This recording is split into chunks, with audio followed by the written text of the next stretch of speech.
Do not adjust your radio dial. You are tuned in to the Mark Order Podcast.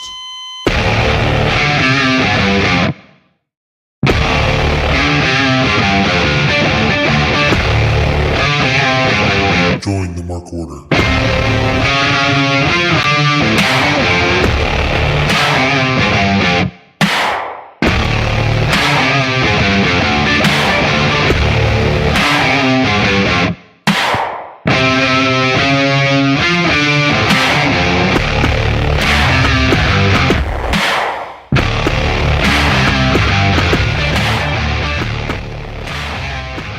Oh man. All right, it is Wednesday night. You know what that means, folks. The Mark Order Podcast here on the Shining Wizards Network. And y'all have the two live crew of the Mark Order Pod tonight. 2 for me to 2 for you. It's Ryan Schlong and AntMoney here for you tonight. What's up, Ryan? Going on. We will at some point have a third member for a portion of the show. I don't know if she's going to be here for the whole thing. But she in her exact text to me was Hollywood Hensler. I show up late and I leave early. So we're docking her pay. Yeah. Her portion of the funds don't go to her tonight. They go back into the pot, Which we will then gamble. Yeah, that's right. Asian Joe, 2 live crew tonight. And Gordon Post, he is on. It's a Mean Street Posse. You know it, Gordon. Well, once someone calls it out, they get the full view. Just look at that. Look at those sweater vests. It's funny because I get why, it's almost as a comedy thing, these guys were actually perfect. Because it's just so ridiculous.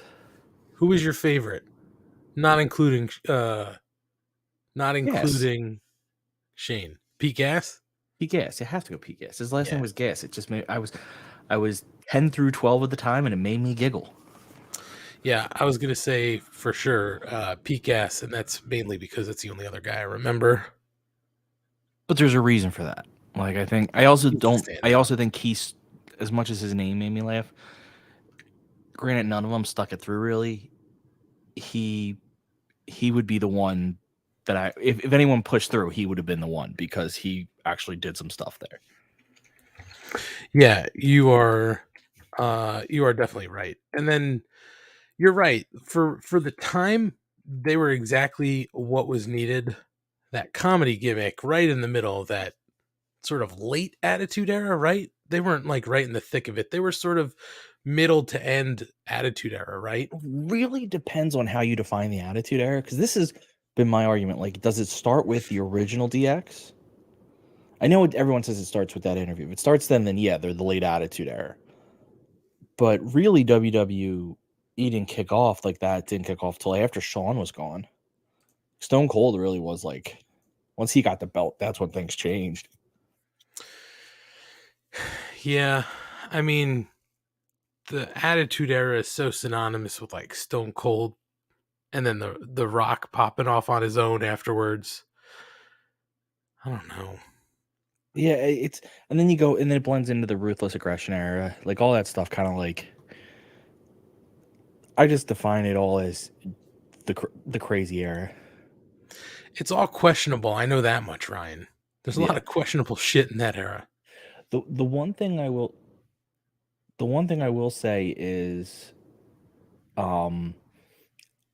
ignoring the content of a lot of what they did, which I know is a big ask, you can understand why a lot of what they did worked. They provided variety, which is what you were trying to say from AEW. Now you try to give a little bit of everything for someone. They had their comedy. Yeah. They had some really great wrestling matches. They had the raunch, which obviously they had everything. So a lot of it wouldn't translate now, but the structure I understand, which is what I think AEW tries to mimic a little bit with its comedy acts and its great wrestling. And it's if you give a little bit to everyone, it works. Yeah, no, I'm with you. I mean, you're right. That era did have a little bit of something for everybody, right? I mean, Yeah. Well, except for maybe women. very true. Very true. They did not give a fuck about women. They sort of No. still don't. So hold on real quick. We're gonna start off. Rob Humphrey asked, "Did I change my face?" I'm not quite sure what he means. I mean, you're looking did you shave? You did shave. I shaved the goatee. I had to. I had a official meeting with someone, so I had to go. Oh. Oh. And my lips are a little bit red because I was drinking something red, but It's okay. I mean, listen, if you're putting on lipstick, it's all good, man. We're not going to shame you here. I wish I could pull off lipstick. I think you could, man. I feel like what's the phrase? Lipstick on a pig? No, Ryan, no. Yeah, Dear God. Ryan, I'll tell you this. Those pillowy lips, you could pull off a hot red. I wish they were pillowy. I got those Irish lips. Oh, Which means they're non-existent. No. Those pillowy lips. Irish people lack lips. It's a very sad thing. Oh, man. Well, I don't know. It's the goatee. That's what it is. I'm gonna go with that. I think Rob Humphrey's noticing the goatee, and he did say that. That's it. It's not just the goatee. Like, well, granted, this was shaved this morning, so it's a little scruffy now. But between the goatee and the fresh shave, I think that's unusual for people. We're gonna save Mark Quill's question until Kate arrives. I want her to try to explain it to you, which I think would just be very funny. No, I don't need any explanation. We're just gonna go straight past it. I kind of want to see her try to explain her ridiculousness to someone. I don't need it explained. I'll never know. That's fine. It's not for everybody. It's not for me. You don't know. It's not for me. Trust me. No, it's definitely not for you. No, it's not for me. But that's okay. Listen, not everything's for everybody, and it doesn't have to be, right? Like some people watch Obi-Wan. Some people watch Stranger Things. Some people watch Ozark. Maybe now people are going to watch Miss Marvel. It's not for everybody, and that's okay. Why do you say it like you don't watch Obi-Wan? I'm like half in on Obi-Wan, to be honest. I was talking to somebody about it earlier, and like I just kind of wish they left all of the. And I understand why you have to talk about Leia and Luke and Vader, right? It's all tied into that story, but it's like they could have waited a little bit before they dove straight into the Vader story. Yeah, so like I don't want to spoil it for anyone, but the Leia plays a much bigger role than I think anyone anticipated. But I can at least understand her role because it kind of doesn't contradict anything in A New Hope, but raises a couple questions. But it makes sense for Obi-Wan's motivations. The Vader thing, I'm with you. It's like I don't know if I love seeing Vader. Sure. I just don't know if I needed that quickly. What we've gotten. Yeah, that's what I'm saying. I haven't watched today's episode, so today's episode, it's not a spoiler. It's a slower episode. It's more of a one. It's kind of like every show. They give you a really fast paced one, and then they gotta rebuild themselves up a little bit. But Ewan McGregor's so awesome that I'll just watch it. You know, I'll say this: I've become very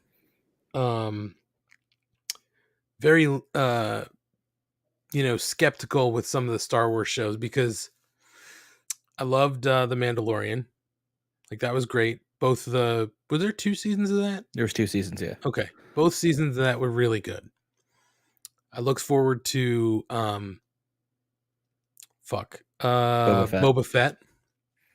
And there was a lot of stuff in there that I was like, what the fuck were they doing? Like it looked like, do you remember there was the scene? Okay. And by the way, everybody, welcome to the Mark Order podcast. We talk wrestling and nerd shit. So just bear with us for a few minutes. But do you remember, Ryan, the scene in Boba Fett where they had the motorcycle car chase that was the slowest chase in the history of film? I do. That was very bad. It was really bad. And that sort of made me question, like, what are they doing? And even in Obi-Wan, there was a scene where one of the interrogators or whatever they're called, I can't remember. Inquisitors. What's that? Inquisitors. Okay, whatever. And no, that's not me trying to be too cool. I No, really it's you know, cannot remember I'm not blaming Inquisitor. you. No, But when the one Inquisitor was running across the roof and essentially parkouring, where you could just tell it was like all wire CGI work and it looked sort of slow, I was like, what is going on with the special effects? And I'm starting to get questionable on a lot of the Marvel, or not Marvel, the Disney Plus effects, because I saw the trailer for She-Hulk and that CGI looked terrible. Now they yeah. So said they this, revamped it, but I'm still very questionable on it. so this is the thing. I am with you on the CGI. It's like you don't have the same budget, fair, but like the parkouring on the roofs, just get a stunt double and hide it well. There's some Yeah. stunt doubles out there who could have done all that stuff really cool. Joe Walsh, I see your comment, not bringing it up because I don't want to spoil anything for anyone, but I agree. That is a very valid point. Joe Walsh, I'll see you in Chicago. Nice. But yeah, they I am worried about She-Hulks for the same reason. But Boba Fett I liked. I mean, I love Star Wars. It was my first like big thing I liked. So I try to stay liking it. But I thought they missed out on some really cool stuff with Boba Fett. Like more of the gang stuff would have been cooler. Yeah. Like they should have. But Bando's 2 seasons were great. Half of Boba Fett was amazing, and I really enjoyed Obi-Wan so far. Even though I'm with you that I felt it rushed it a little bit, the scenes were still awesome. I was still like, okay, this is still. Try not to. I just I'll say this. It's still better than all the CGI effects bullshit that the DC universe has given us so far. God, I mean, it boggles my mind. They have a massive studio, all the money that they could probably ask for, and these CGI effects are still shit. I just don't understand it. their CGI effects are worse than video games. I don't know how you do that. Like, I did, by the way, sorry, I don't want to forget this. I did see last week, I could have waited another week, 2 weeks, but I did see Doctor Strange in the Multiverse of Madness. I really enjoyed the shit out of that. see, I didn't. You know why I enjoyed it? Why? Because you got all the Sam Raimi shit in a non like horror movie that made it a lot of fun for me. You got See, all the classic effects that he puts into his movies, plus Bruce Campbell in a Marvel movie. that's true. Now, I'm not a horror guy, so that's part of it. Part of it too is I hate anything having to do with the multiverse because I'm like, you immediately remove the stakes from everything. I'll say this: there were some really key moments when he traveled the multiverse that I popped for. I was like, oh man, I had avoided most spoilers, and I knew about one person who was showing up, but there was another one I didn't expect to show up, and I was just like, fuck yeah, I'm looking Oh forward yeah, to there this. was some cool ones, but I'm just saying, like overall, I was like, you go into the multiverse, it kind of starts removing stakes. It's like I could just there's infinite number of these. I could just shift around. None of this really matters. Yeah, no, You I know, mean, it's going to allow them to pull in all the properties that they didn't have access to. So, I mean, I'm not spoiling. You know, I don't care because it's not really a spoiler because nothing. This didn't happen, so it's not a spoiler. If they have yet to pull in like the two franchises they got back from Sony in any like real way, and I keep they're being. coming. I know they are, but I keep waiting for them. Like this is the movie where it's gonna happen. No, this is the movie where it's gonna happen. Well, they've already announced, and this is not a spoiler, but they've already announced the Fantastic Four. Like they've already released that it's happening. Oh, I know, but I just keep waiting for the movie that like sets it up. Like, Yeah, and that's the tough thing about this, Ryan, because they've gotten through phase one, right? And now they're sort of entering phase whatever, right? or Phase So, 4, I think. yeah, I mean, but like technically, like 1 through 3 were sort of all together, Yeah, right? they phase themselves weird. Let's everything up until Endgame is Phase 1. Post Endgame is Phase 2. Yeah, I'm with you there. So it's tough when you have to basically shift from this whole story you were telling and telling something completely different, right? So that's why I think like the Eternals was not good, but you have to essentially set up this next phase to be more involved with the multiverse plus a galactic, The, twist to it. the So Eternals would have benefited from being like a mini series. don't disagree there. Don't disagree there. I will say this: Eric Freitz has grown, not another Fantastic Four. Yeah, but this studio will do it justice. That's the only thing I think you can make sure will happen. Yeah, I mean they honor their props. Marvel Studios has done well. They have more hits than misses, so I'm going to give them the benefit of the doubt with the Fantastic Four. But I don't know, that movie. I get what you're saying. It wasn't a poorly made movie. Sam Raimi did a great job. I would be okay with him having another movie. It's just all the multiverse stuff bothered me. And here she is. Hold on, she can sit another minute while we talk through nerd stuff. Wow. You know what I can say, Ryan, is Mrs. Money and myself are slowly going through Stranger Things because we're not binging it to get through the whole first volume. So like we just watched episode 4, and I don't know if anybody's watching Stranger Things, but episode 4 is one of the best episodes of television I think I've ever seen. The whole story arc in episode 4 and the end of it was fucking perfect for me. So if you're not watching Stranger Things, definitely Stranger Things lost me because they dragged basically seasons 2 and 3 or 4, whatever season they are, everything up until now. And then I hear now it's switched more to horror than it was like 80s kids on bike movie. And I'm not a horror guy. I like 80s kids on bikes movie. Well, it's also hard to be 80s kids on bike movie when they're all like through puberty and adults now, and they're still playing, high school kids. That's their own fault for dragging this show out. I don't know what caused the delay, if it was partially COVID, if it was partially everybody was off doing some other stuff, or it was other contract stuff. But I can tell you this, Ryan, the budget for the show was huge because the effects are very good in Stranger Things season 4. Oh yeah, they have a massive budget for this season. It's insane. It was something crazy like 30 million an episode. Yep. Just ridiculous. What? Yeah. Ridiculous. That's a strange thing in itself. Oh, all right, Kate. You had to jump in, so now we have to call attention to you. I get it. How's it going, Kate? So I was just like, I had the paparazzi and everything. It's like a come late, leave early situation for me today. But I am doing well at my parents' while my apartment is getting work done. So we will see on a scale of like 1 to a complete fucking disaster what that ends up looking like over the next couple days. What are they doing? Well, there was a leak in my office that started as a leak in my office, and now who the hell knows, as well as some potential electrical weirdness. So it could be like, we need to rip open the walls and you need to leave forever. Or it could be like, we need to make some repairs to the roof. So we're going to find out over the next couple days, all of us together. It's going to be it's going to be a party. I would be shocked if it's anything that means... I don't think you'll have to leave forever. I think I'd be shocked. It is an issue because my other neighbors are also having leaks.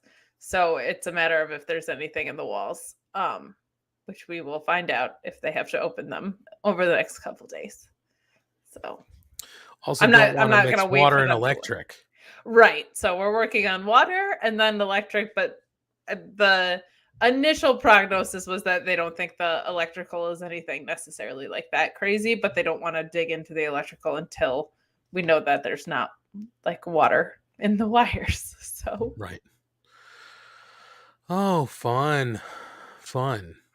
Yep. So it's going to be a little bit, you're going to see a lot of different setups over the course of the next couple of weeks. This is already like my third one, I think, of my latest podcasting stretch. So, but other than that, things are good. I did go to Excite Wrestling this weekend. I did say 23 Skidoo on commentary. So successful, mission accomplished.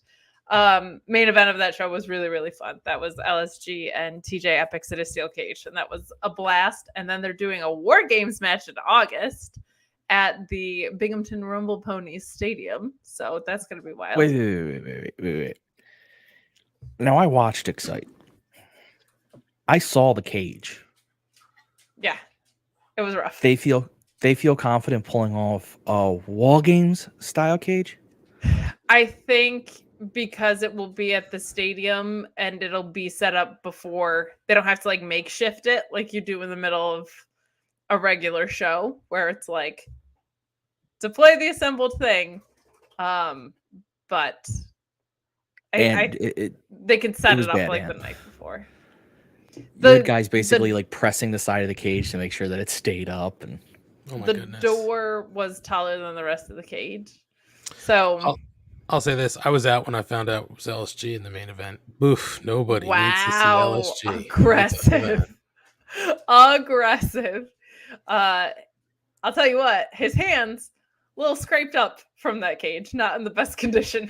That cage, and there was definitely a lot of room between the ropes and the cage itself. It was not like the best thing in the world, and there was definitely not an escape clause in that match because you could not climb that cage if you wanted to. Yeah, you definitely could. Could you just kick it over and escape? Probably, but it was not the tallest cage in the world. Like it was tall No, enough. I mean he reached over it, but I meant like guy you physically couldn't climb up it. Like I think it would just timber if you tried. Oh yeah, probably. Well, I saw them set it up beforehand to do tests, so it was like safe enough in that regard. But it's just, I think it's a lot trickier to assemble and deploy a steel cage during like a quick 20-minute intermission than it is to set one up like to open the show. So, it was a little janky. I know a couple of the wrestlers on the show had some raised eyebrows, and a couple of wrestlers on the show were like, "I ain't doing a War Games match." So, oh my God. but it was really fun. I got my commentary buzzword in, which is the most important part, and yeah, we'll be back for the next one. Should be a good time. When's War Games? August, July. That's going to be the end of August. I think I can't remember if it's the 20th or the 26th, which weekend it is, but there is a show before that on July 2nd beforehand. So okay, are you going to that one? I think so. It's 4th of July weekend, but I think I'm still going to make it. Okay, so we have roughly a month to figure out the next buzzword. Please do. 24 skidoo. And at that point, she's just like, 24 skidoo. And then moves on to whatever. Every time she does it, she just ups the number. Oh, we're at 30 skidoo, guys. It came so organically though, because someone really was just genuinely trying to like scooch out the match. So I was able to just 23 skidoo out of there. It was really fun. 23 skidoo. So I have, as we're talking here about questionable, I guess, wrestling setups. You going to WrestlePro? No. Oh. I'll say this. I was hanging out this weekend on Sunday in a backyard with MB Dub. I was hanging out with the Maniac. I was also hanging out with JT Scuggs. And were you? I'm going to say this. There is a possible lead on tracking down some videotapes. What? I don't want to do the rest of the show. Let's just talk about this for the next hour. I don't have any details, but I can tell you this. It is possible that we get our hands on some MBW footage. We're not going to bring it here live to air. Why? Because, as it was said by one JT Scuggs, some of it is questionable. All of it is questionable. No. Not the wrestling. Some of the PC police. Yes, the PC police. Well, the PC police probably don't have a problem with it, but there are probably some things that did not age well. Understandable, as I think many backyard feds would run into the problem of. Sure. So I'm again, and I don't mean to break news without the Maniac. I'm sorry, Millionaire Matt here, but it is possible, Catherine, Caitlin, whatever you like to go by. It's possible that there is going to be a Sunday where there's a viewing of some MBW footage. Possible. And then we'll figure out what comes next. Oh, I want to point out, it is possible to just not have the audio on and watch this. No, we want to watch it with audio. Oh, no, we want to watch it with audio. But I'm also saying if we, I feel like if this is what I really pray to God it is, that our fans, our listeners, would want to see MBW. And if that case, if what they're saying is really like questionable, for anyone listening, you guys got to remember this is attitude era, teenage kids. Like they are definitely North the worst Jersey. of the worst of this. Yeah, North Jersey teenage kids. At that point, if it's that good, I think we almost would have to do for the listeners an audio free viewing. My God. It went all the way to 2004. Yeah, I guess. I mean, we're talking about one of the greatest promotions in wrestling in the history of wrestling. What was that Nitro? Was that Nitro book just called Nitro? Yeah, I have no idea. They should do an MBW one about the the business side of MBW. I mean, jelly nuts, Jesus Christ. The November to that's the Maniac, sir. That's the Maniac. How dare you? I did particularly say to Mr. Scuggs and Mr. Maniac, can we please make sure we have the November to Dismember with the Maniac getting blasted with a fucking hubcap. Yeah. So that was put out there. We're gonna need that. And listen, from parts unknown, 6 feet 160, he was a maniac. 6 feet 160. What a scrawny little dude. Yeah. Oh, JT Scuggs, West Orange's own. Just doing right by the great city of West Orange. So wait, what years did this run? I thought it was late 90s, but now we're talking early 2000s. Yeah, I mean, it went to the early 2000s. Now these are these are some of the shows that they had the results for. You got 2000 in there. My favorite is the upcoming cards, which actually it predates the. Okay. It's the results. They killed it at GeoCities or whatever the shit this was. Yeah, this was GeoCities. So the 2004 date seems to be the only thing that came much later. Everything else is late 90s. Could have been a tribute show. Yeah, so okay. I mean, this MBW double tables May 20th, 2000. I mean, FFB and Johnny Scumbani defending the tag titles in a double tables match against the Maniacs. Yeah, that's a Matt classic. Eric raises a good point in the chat asking, where does MBW rank compared to WWE ECW? It's superior, far superior. Yeah, I mean, listen, we only say WWE ECW is the best because that's mainstream wrestling that everybody gets. Right. But if you want to be cool. Yeah, this is indie wrestling. Yeah. This is where indie. It's real. You know what I mean? This is where it's art. And you have Johnny Scumbani. Yeah. I mean, and you have to respect a card where Johnny Scumbani is fighting twice.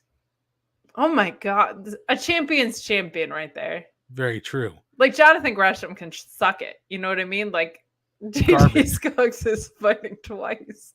Just garbage. Look at these fucking effects on this page. My God. We're champions. Oh my gosh. Look at Johnny Scumbani. What a name. That's a champion. That is the kid and Jelly Nuts, your tag champs. Jelly Nuts. Love Jelly Nuts. I think the best part is just like, if you were in Hollywood and we're like, we're going to do a thing about backyard wrestling, like that is what it is. It's a GeoCities website with names like Jelly Nuts and the Maniac. And like, it's like the most perfectly token representative thing in the world. And yet incredibly unique and special unto itself. If you remember, MTV did a True Life I'm a Backyard Wrestler, and I am so sad now that they did not get one from MBW. I did not know that was a thing, and I will be looking that up. Thank you. Yeah, they had a guy, he was like the lizard or the snake or something. He was like too old to be. It was bad. He was too old to be backyard wrestling with the people he was backyard wrestling with. Why didn't they interview the Maniac? Great question. Please answer. Like they were afraid. They should be. He was a maniac. You know what? That's a really good counterpoint. I can also say this. Asian Joe says, someone call 30 for 30. so we can get an MBW documentary. Respect. I'm just going to say this. It's rumor and innuendo that an MBW documentary may or may not already exist. And if so does exist, I am trying to convince some of the maniacs and JT Scuggs of the world that we take that and add like fast forward 20 years and sit down. JT Scuggs. Right. We do sit downs with the Maniac and JT Scuggs and Johnny Scoombani and some of the other principals now. Yeah, Looking like a back retrospective? Absolutely. I don't think I'm speaking out of turn when I say we would gladly spearhead the initiative to interview all the members of MBW that we could get a hold of about their times in MBW. I don't think I've already got this set up in my head how it would look. I've already got this framed out. I worry. have resources that owe me favors. I'm just saying. Yeah, I've done some of this stuff before, not professionally, but I've definitely shot interviews like this. We totally could pull this off. See, the chat is alive for an MBW reunion. But as I said, we're cautiously optimistic that we can get our hands on some footage. There are apparently there is raw footage as well as edited footage. I want both. Dark Side of the Ring MBW. And like we said, Kate, the rumor is that there may be, if we can get our hands on some of it, there may be a Sunday night viewing, and then we can figure out sort of what may or may not be able to happen. I can tell you this. On the right side of the line and what is on the wrong side of the line that we could then roll out to the masses. I can tell you this much. I don't believe it will be digitized and put online. I don't believe that's part of the agreement. But I'm buying the rights. Doing a watch, I said, do you not think that I said to the Maniac, how much will it cost me to buy the videotape rights to the Tony collection? Conson talks right now.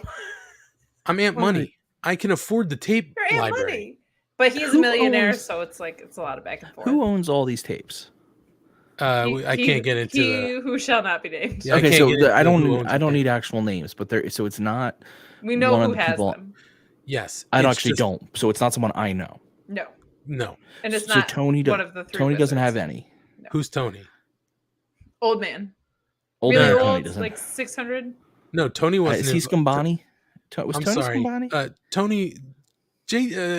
Johnny Scoombani was his own guy. Okay, so Okay. I don't know. Tony wasn't involved in MBW, but Mr. Scoombani was. Scoombani doesn't own the tapes. We know who's got the tapes. It's just a matter of getting them, and that's being worked on. Okay, but why couldn't, once we have them, could we not digitize them? We can digitize them. That's part of the discussions that are happening, but it probably is not appropriate for the entire catalog to be digitized. No. We want to digitize it to preserve it, but we may not, like, the discussion is not putting it online because it, like attitude era content, not all of it aged well. Okay. You can tell them the truth and that it's that you're waiting on a TV deal. You're looking at HBO Max. It's just a lot of conflicts with these streaming services, and we're trying to get the best, biggest money. So that's the real story. So my question then becomes, if we get these and we find an episode or so, a tape or so, that is even maybe not audio-wise, but at least visually something we can put out, or we can edit and have sections. No one would be mad if we did it, so long as we didn't get anyone in trouble. Yeah, I don't think having some sort of bonus content, perhaps for a Patreon for the Mark Order podcast, is out of the question. However, I think that we have to have the Maniac sit down with Millionaire Matt because, there may be some of that content may have to go behind a Shining Wizards paywall. It's only right. Understandable. The Maniac has known Millionaire Matt a lot longer than I have. So what I'm proposing is that we see that discussion between the Maniac and Millionaire Matt. Yeah, that needs to be at a table. I don't know if we can get it on film, Ryan. Now you're asking a lot, but we can certainly. I think what I think we could do is we'll have them both. I don't know if they're willing to get in the same room. There's a lot of heat there, but we might be able to bring them both in via satellite, and we'll just go back and forth between the two. It's possible. It's possible. We can figure something out. But listen. The reason I even bring it up here is because we have gone in depth in previous episodes of this show about MBW. That wasn't the first time we pulled up that website here live on the YouTubes. So it's definitely, it is definitely something that we have been highly interested in since day number one. And we're still highly interested in it. And I have, like I said, I have gone on the record and said, excuse me, Maniac, how much do you think it would cost to buy the entire tape library? Because I'm willing to do it and say we've got the rights forever here on the Mark Order podcast. Okay. We've got an AntMoney and a millionaire Matt. We got to be able to pull this off. You've got the funding. We've got it in the bag. So more to come, folks. Stay tuned. But I felt like we've got it so close. It's closer than we've ever had it before, Kate. MB Dub. This makes me very We need happy. to. I won't continue this conversation because we need to talk about actual things we're supposed to cover. But I know, Ant. I could tell your mind went many places. I have some fun ideas if we ever got this. Those tapes. Off air. We don't want to give the people too much. That's what I'm saying. Yeah, So no. we're not going to talk about it here. But I feel. Let me say this: Sunday night, after seeing JT Scuggs and the Maniac, we feel pretty good that we're going to get something in our possession at some point. So It's Kate, nice to see progress. Stay locked into your phone because there's going to be a Sunday night where it's like, this is it. It's happening. This is it. Cancel everything. Yeah. MBW screening. Whatever you have to do, just make sure you put whatever it on the you back have to burner. do, no, you don't. Basically, yeah. Nothing is as important as the MBW viewing. Yeah. So there's Amazing. your indie wrestling update. We love this. Yeah. I love this for us. So guys, we should probably talk a little bit about Rampage, since Rampage wound up being a more important show than many people thought it was going to be. We'll quickly get to the things that matter. First off, the first match of the night was Lucha Brothers versus the Young Bucks. Young Bucks wind up defeating the Lucha Brothers. And if anybody had any doubts about whether this match would bang or not, this match 100% fucked. Banger. Yeah. Yeah. This was a fantastic match. And the fact that they yanked the mask off Penta and then Matt paraded around the ring in it was just a fantastic touch. Heel Bucks are back, baby.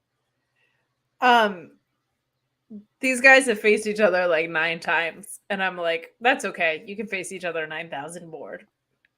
Yeah. They're ridiculous. Like, this opener was insane.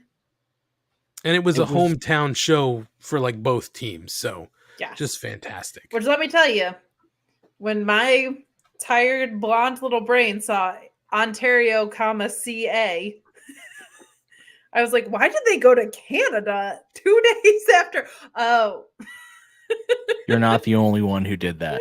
That makes me feel good. I was very. First of all, it felt like, and I say this as a compliment, it felt like they planned out like a 25-minute match and said, okay, now let's condense that into what we do have. And they didn't lose anything. They just sped it all up. It was insane. Second of all, friend of the show that we all know, Mr. That Guy Greg Aarons, who is not a well-known wrestling fan, was home by himself on Friday. The kids were asleep. The wife was out of town. He was at home. He was home. Hey. He would say it like I do, so I can feel good about that. That's true. Greg would say home. I'm sorry, that guy. So he doesn't watch wrestling often, but he turned it on, and I get a text message being, I'm not gonna find it, but it was just, that match was amazing. I loved that. Does this happen all the time?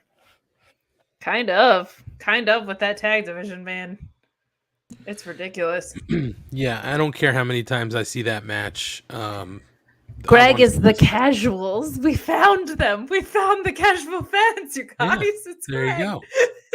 It's that guy. It's And that the team that guy. got him, the Lucha Bros. That'll do it. They're about as exciting of a team to watch as you could get, I think. And they look great. They do. I look still great. maintain Penta gets a lot of the rub because he's got such a cool look, but Phoenix is just an insane Otherworldly. wrestler. It's crazy. Moving on from this, we get Athena's first match, and she defeats Kira Hogan. I think there was some shenanigans after that match too, right? Fill me in, Ryan. Shenanigans. Sorry, I get into the South Park mode. First of all, That popped Ant. I'm just gotta reference South Yeah, Park. that got me. First of all, she came out with those the wings on her back, which I did think were pretty cool, as nerdy as they were. Rad. She was attacked by the baddies, then saved by Anna Jay and Kristen Highlander. Oh yes. So she was saved by Statlander and Anna Jay.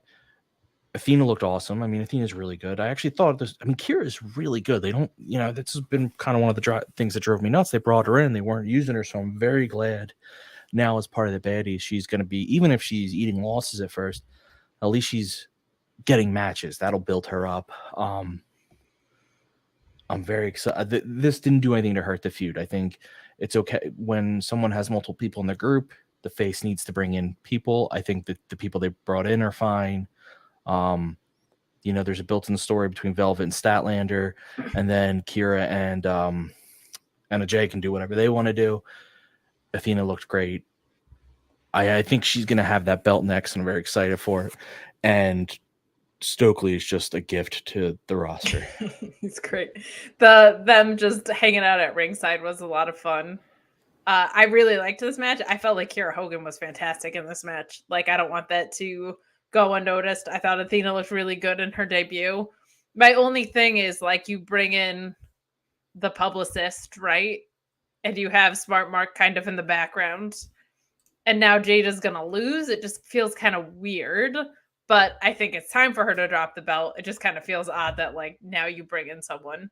But I thought this was a much better match than we saw on the pay-per-view, unfortunately. Like, Athena looked fantastic. Kira Hogan, it was really nice to see her in the ring because she looked great. And we don't, like, if you don't watch the YouTube shows, you haven't really seen her yet. So it was really nice to see her on television. And I thought this was a really strong debut for Athena, but I was very impressed by the showing we got out of Kira, and it was nice to see her.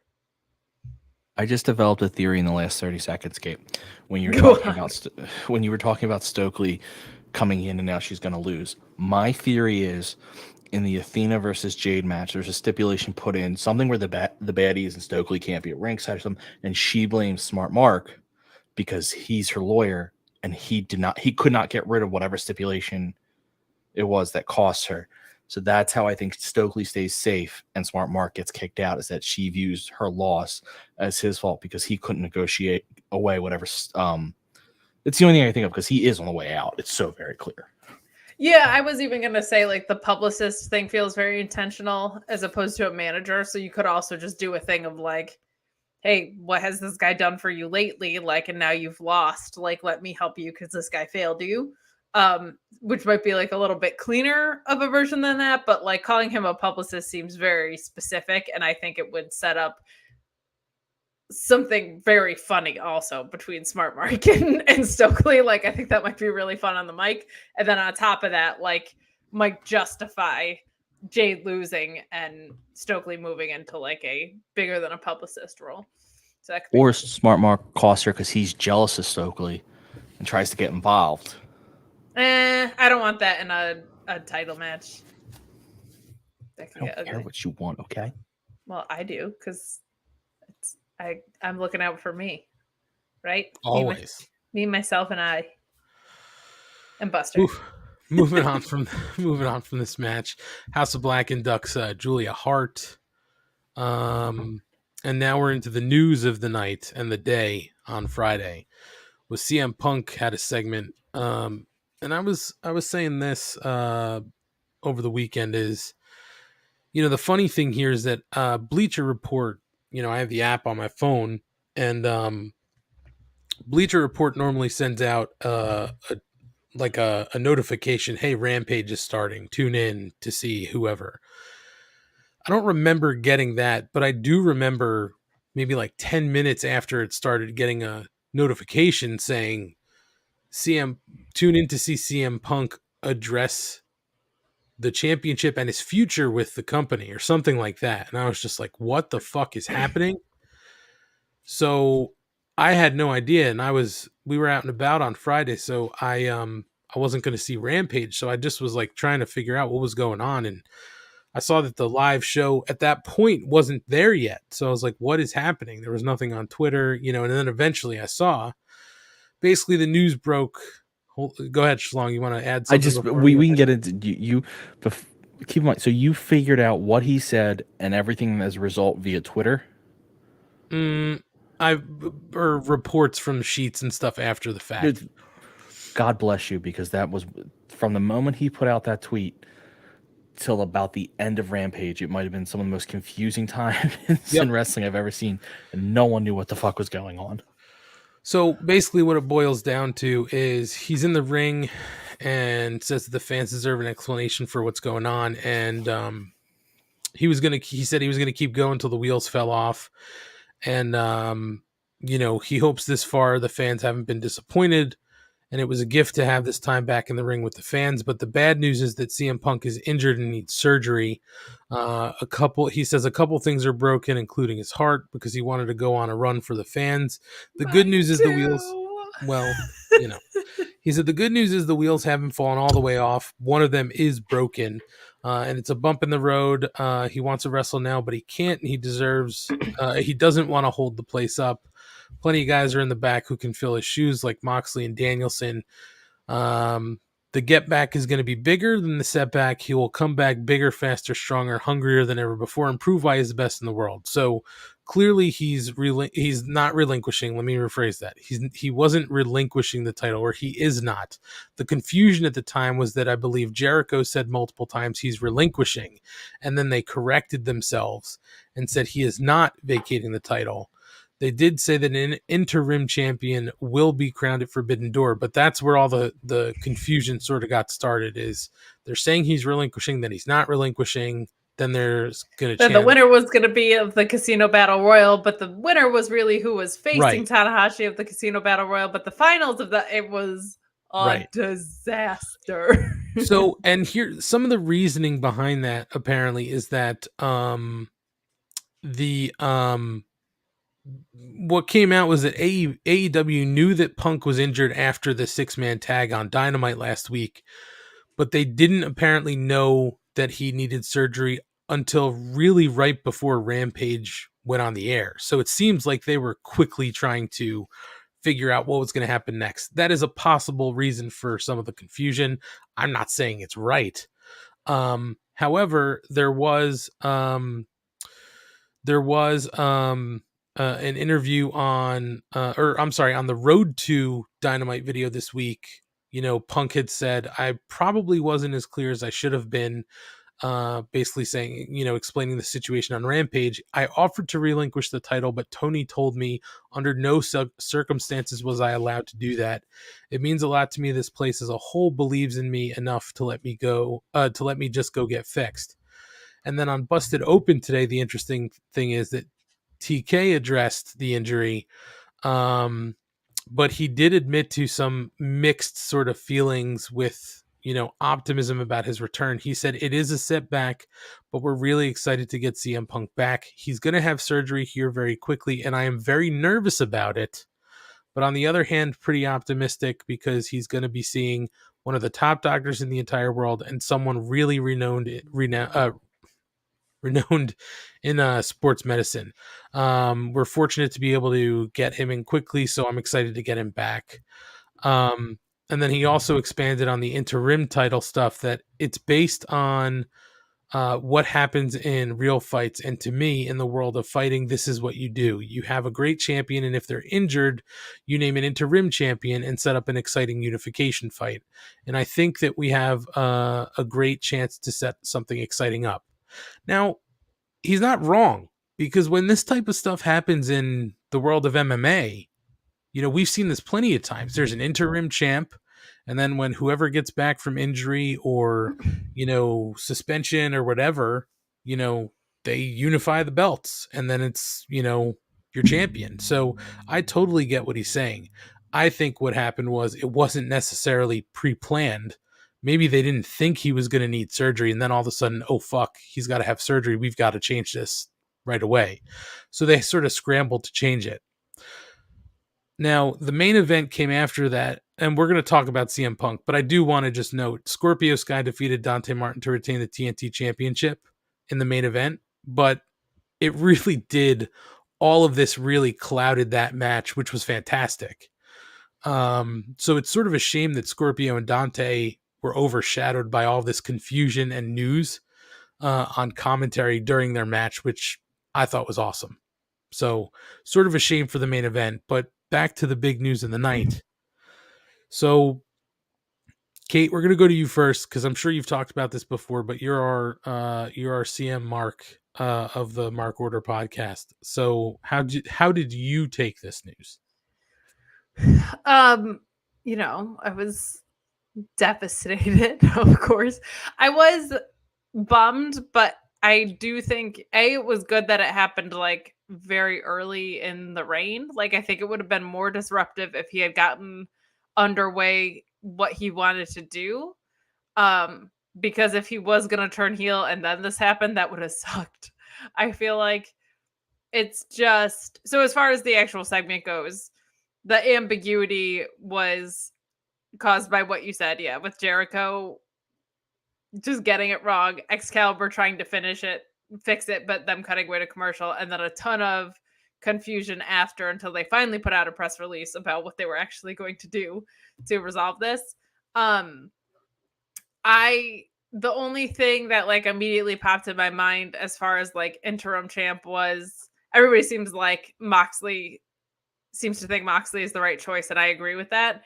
My thing is like, is this a 2-month injury? Is this a 6-month injury? I like interim champions. I think following what MMA and boxing do in this situation makes sense.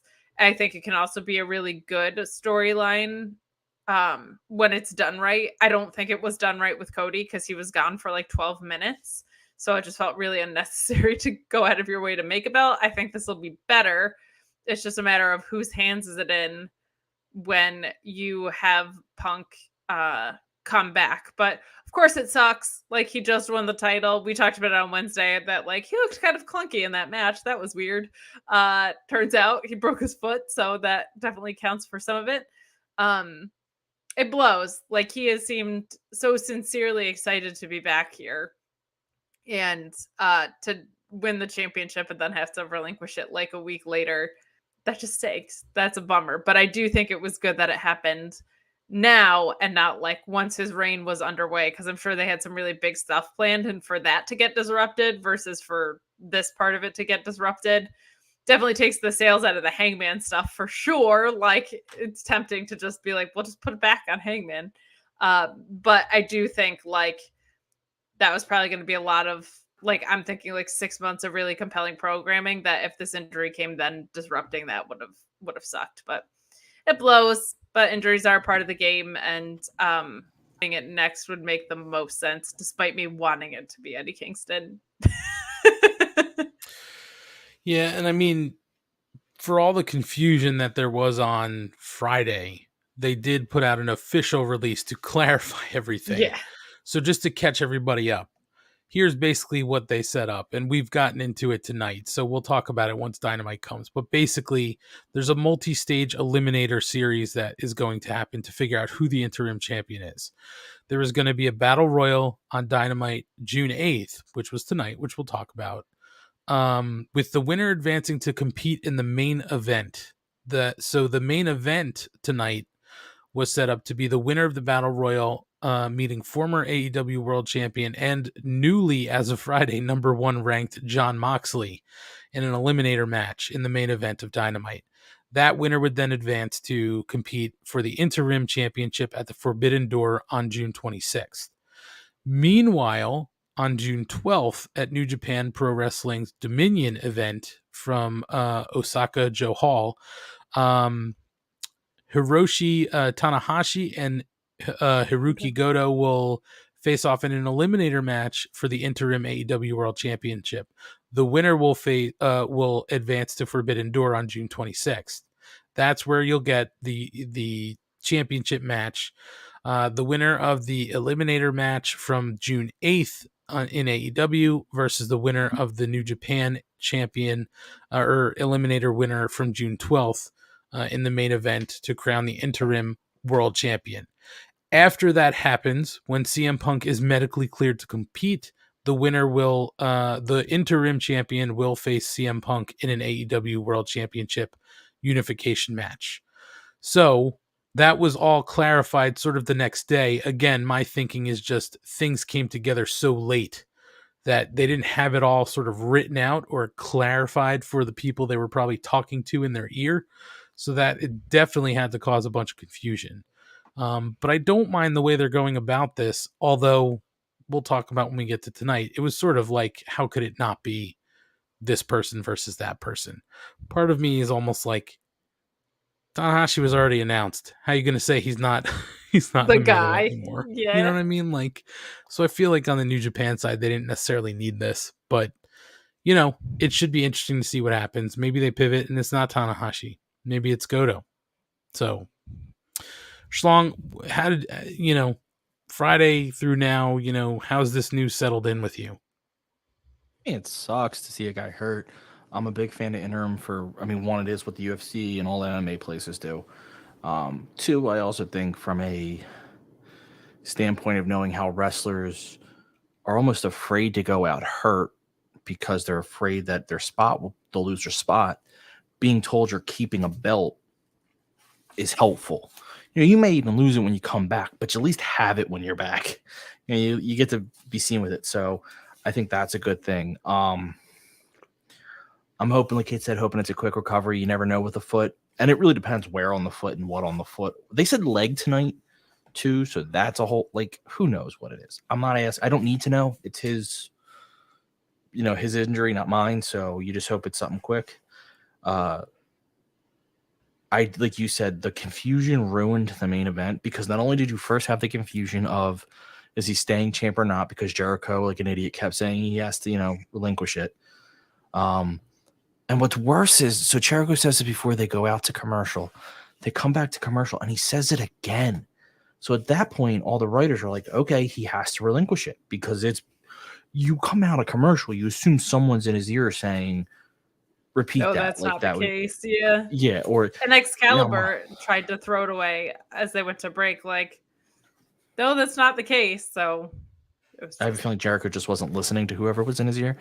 And then they tried to get out the explanation for how they're crowning the champ during the main event. And it felt like Excalibur said 50 words in 1 second.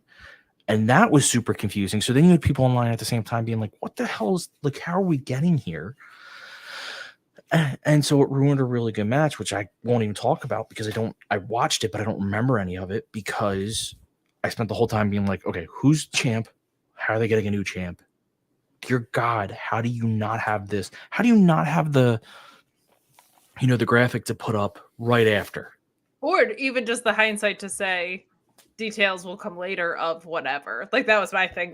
If it was a rush to get to air, then just say keep an eye on social for the details of how we're going to resolve it, blah, blah, blah, blah. But I think they also shot themselves, no pun intended, in the foot a little bit with the sequencing of the show. As awesome as that tag match was to start, and I understand you want to keep people for ratings, you either got to end with that or you got to open with it, because then you're just harming everything else. I was gonna say they probably should have moved the main event TNT match to just right where Punk spoke, right? And then it just had Punk close the show. Yep.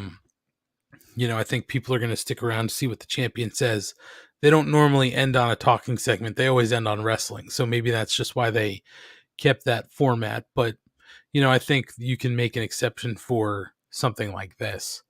Your champ having to go out is a reason to end on a talking segment. Yeah. Right. Yeah. 100%. So yeah, it is, it was definitely confusing. But it looks like the picture is crystal clear now. So we're just basically moving to Forbidden Door and we'll figure out who's going to be the next guy up. Now it will be interesting to see how long the, recovery on Punk will take, because you almost try to figure out, okay, when could they do a unification title match, right? What's their next pay-per-view? It's is it double or not double or nothing? I'm sorry. Is it All Out? And then we get Revolution before the end of the year, right? Or Full Gear, I'm sorry, before the end of the year. Yep. So yeah, you would think that if they have to push this to All Out, they would probably come out, being happy with a unification title match as the main event of a pay-per-view, Punk versus whoever it's going to be. And if that winds up being, Moxley or whoever else from the Battle Royal versus, New Japan or even somebody from New Japan, you're probably going to be happy with that outcome. So, it'll be interesting to see how long the injury takes and how they're going to kind of work out of that. But yeah, it's tough when you have anybody who you strap the belt to then get injured right away. I mean, we saw the same thing in the E with Finn Balor, right? Finn Balor's never gotten back to the top of the mountain because they just unbelievably don't know what to do with the fucking guy. So yeah, we'll see what happens for CM Punk. But he is essentially on the shelf until further notice. CM Trunks, CM Pants, CM Cast, it seems like. CM Crutches. Maybe CM Walking Boot. CM Walking Boot, CM Aircast. I mean, listen, this is AEW. It's CM Wheelchair. That's a very good point. Yeah. Ooh, we could get some wheelchair wars with him and Bowens. Ooh, that would be fun. But it's very possible that you get him on commentary, right? Yes, he's great at commentary, so So he's great at everything. He's the best. If he can travel comfortably, because you don't want him to travel if he's in pain or if there's any issues, but if he can travel comfortably, him on commentary is the smartest thing you can do. You also have to think, if it is any way possible for him to be at Forbidden Door, he'll be there, right? It's in Chicago. So if he's had the surgery, if it's possible for him to be there, even if he wheels out or crutches out at the end to sort of like point down to whoever the interim champ may be, just to sort of keep it fresh in people's minds, they're going to want to do that. Oh, yeah. So big time. Well, we are 1 hour in. We are through Rampage, so this is a good place for a break. Kate, are you going to stick around or are you going to bail? Because we're going to talk about Dynamite next. I will probably bail, but I just wanted to say it's great to see you guys, to talk to you, to do this standalone show that isn't involved in any context of any other podcasts or anything like that. So I just appreciate it. And I'm really glad that we are able to offer people moderately priced stickers as well. So I'll just on that note. There's no price to any goddamn stickers. What? Stop spreading false information, Kate. You probably don't even know that we're part of a network for the time being.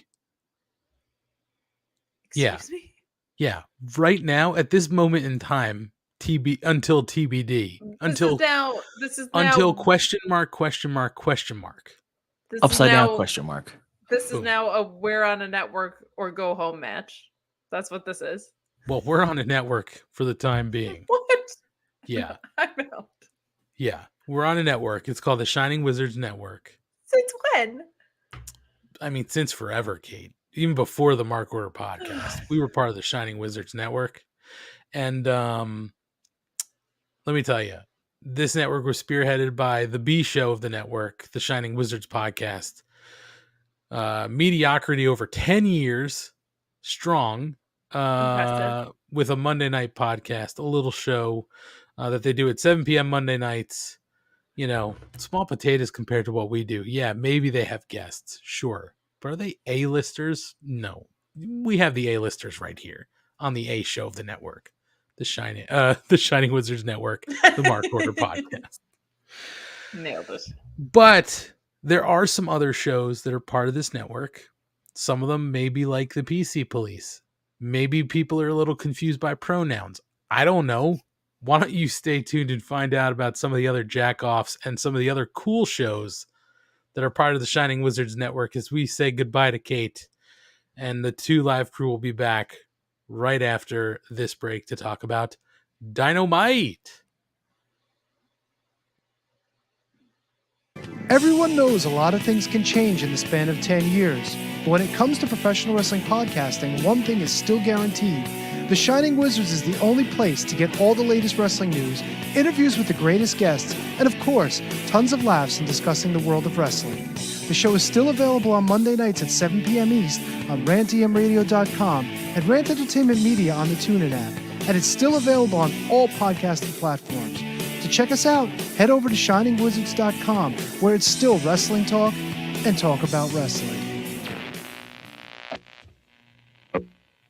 Because of the obvious threat to untold numbers of citizens, and because of the crisis which is even now developing, this radio station will remain on the air day and night. This station and hundreds of other radio and TV stations throughout this part of the country are pooling their resources through an emergency network hookup to keep you informed of all developments.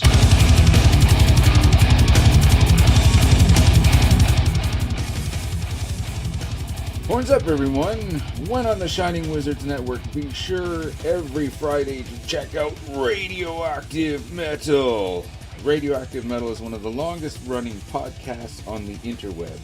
And every week we bring you a fist full of metal, including interviews with all your favorite artists, discuss all the metal news, and feature the best tunes on the air today. So grab a Lemmy, join your cool Uncle Snowy and co-host Aaron in the pit. Your recognized symbol of excellence in sports entertainment broadcasting from the current to the way back. Join the impact player Phil Brea and the Portuguese Man of War Choppy for the Turnbuckle Throwbacks Wrestling Podcast. Live every week on rantemradio.com. Get all our episodes over at iTunes, Stitcher, TuneIn, Audio Boom, Google Play, ShiningWizardsNetwork.com, and TurnbuckleThrowbacks.com. Are you tired of being told what to think and believe by Hollywood elites and politicians who just don't care about you? Tired of not getting the truth when you watch the news? Tired of trying to figure out what pronoun to use? Tired of mob mentality when all you want to do is think for yourself and make up your own mind? That's where we come in. This is Justin and Vince, your hosts of Inconclusive Breakdown. We are a weekly anti-PC podcast bringing you entertainment and current event news without any spin. If you want to truly stay informed on what's going on in the world, then give us a listen every Sunday, anywhere you get podcasts, at least till Zuckerberg and Twitter Jack deplatform us. And as always, we're proud members of the Shining Wizards Network. Tired of the PC police telling you what you can and cannot say? Want a show that travels back to the 80s and 90s, where the badass hosts have beaten down cancel culture on 3 separate occasions and carried on to gloat about it? Since 2013, The Midnight Jury is that show. Travel back to the malls and arcades, pop in your VHS, and join us where the 80s and 90s return from the dead. Conan, tell them where to find us. WLWstudios.com, home of the Midnight Jury podcast, hosted by Midnight Mike and Calvin Brody. Also available on all major podcast platforms via the Shining Wizards Network, and join in the conversation on Twitter at Midnight Jury.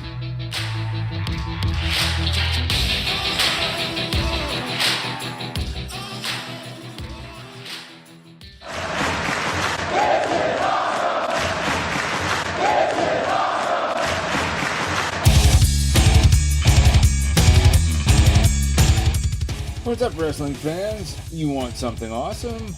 Check out Wrestling Night in Canada here on the Shining Wizards Network. We're 3 Canadian metalheads uniting for the love of pro wrestling. Every episode we go over all the latest news and special events with the odd unique interview as well. So grab a cold one and check out Wrestling Night in Canada, eh? We're back on the Mark Order podcast, part of the Shining Wizards Network. And Schlong, I have to clear something up that Kate has just misinformed so many people about. And it's a little thing I like to call stickers. Now, Kate likes to spread the Hollywood narrative that these stickers cost money. I can tell you one thing. These Mark Order podcast stickers cost $0. And I know what other people are saying. Yeah, the stickers are free, but you got to pay separate shipping and handling? No. Not at all. Kate has also spread that false narrative. The shipping and handling on these stickers is also free. Let me tell you something, Ryan. I sent out, hopefully it gets there, because the address was a little funky. But I just sent out stickers to Ireland. I covered the shipping and the handling. They're going to get there, and we're going to be in Ireland. So, if you want your Mark Order podcast stickers, please follow us on social at Mark Order Pod, Twitter, Instagram, Facebook, TikTok, YouTube, wherever. We have our little link tree up there. Click that link tree. The first thing up there is to request your free stickers. You give us your name, your proper mailing address, the country you live in, and we will send you out some stickers free of charge. No shipping, no handling, no charge on the stickers. You just give me that address. I will do the rest. Okay, Ryan? I want to clear that up. Crystal clear. Kate is such a fountain of misinformation. I'm hoping that something happened with her. I can't not that I would know, but I'm hoping maybe like police of the PC nature got to her finally. I don't know why they would, but my hope is that she's been arrested by the PC police. I'm just gonna say it. She's gone from this stream, so you can only hope that she hasn't been caught by the PC police. Well, Ryan, it's that time of the night. We're going to talk about Dynamite. But let's look at the rankings as of today, because they had refreshed them on Friday. But let's take a look at them as of today.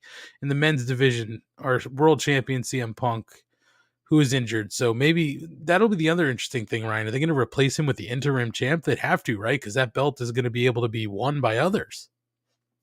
Yeah, maybe they'll have like a little asterisk, like his name very tiny at the bottom, being like CM Punk champ. I mean, maybe. We'll see. It'll be interesting to see how they play with the rankings and the graphics here. But our TNT champion still Scorpio Sky. And then we have our contenders, 1 Moxley, 2 Wardlow. So he got shifted to number 2, I think clearly because he is not going to be the one vying for the interim title at this point. 3 Adam Cole, 4 Hangman Adam Page, and 5 Jay Lethal. In the women's division, our champion Thunder Rosa, our TBS champion Jade Cargill, contenders number 1 Nyla Rose, I don't know why, number 2 Britt Baker DMD, number 3 Serena Deeb, number 4 Toni Storm, and number 5 Marina Shafir. We'll talk about Marina a little bit later. And then our tag team division, our champions Jungle Boy and Luchasaurus, Jurassic Express, number 1 contender FTR, number 2 Danielson and Moxley, 3 the Hardys, 4 Powerhouse Hobbs. I'm sorry, Powerhouse Hobbs and Ricky Starks, and number 5 sliding up into that rankings, the Young Bucks. So that's how our rankings shake out as of today, Schlong. So why don't we dive into Dynamite here? And they open up with the Battle Royal. Not much was really known about this Battle Royal, but we did come to find out, I think, shortly before the show tonight, maybe a few hours before the show tonight, that this Battle Royal was going to be the annual Casino Battle Royal. So it was going to be 21 competitors entering Royal Rumble style in groups assigned to sort of playing card groups. And then there will be one final entrant as the Joker. Now, I can tell you this much, Long. I did not think that this was going to be a surprise Joker. That was going to be somebody special because of just the timing of all of this. And I don't think you're going to want to waste a Joker on somebody who's not going to be sort of vying for this belt.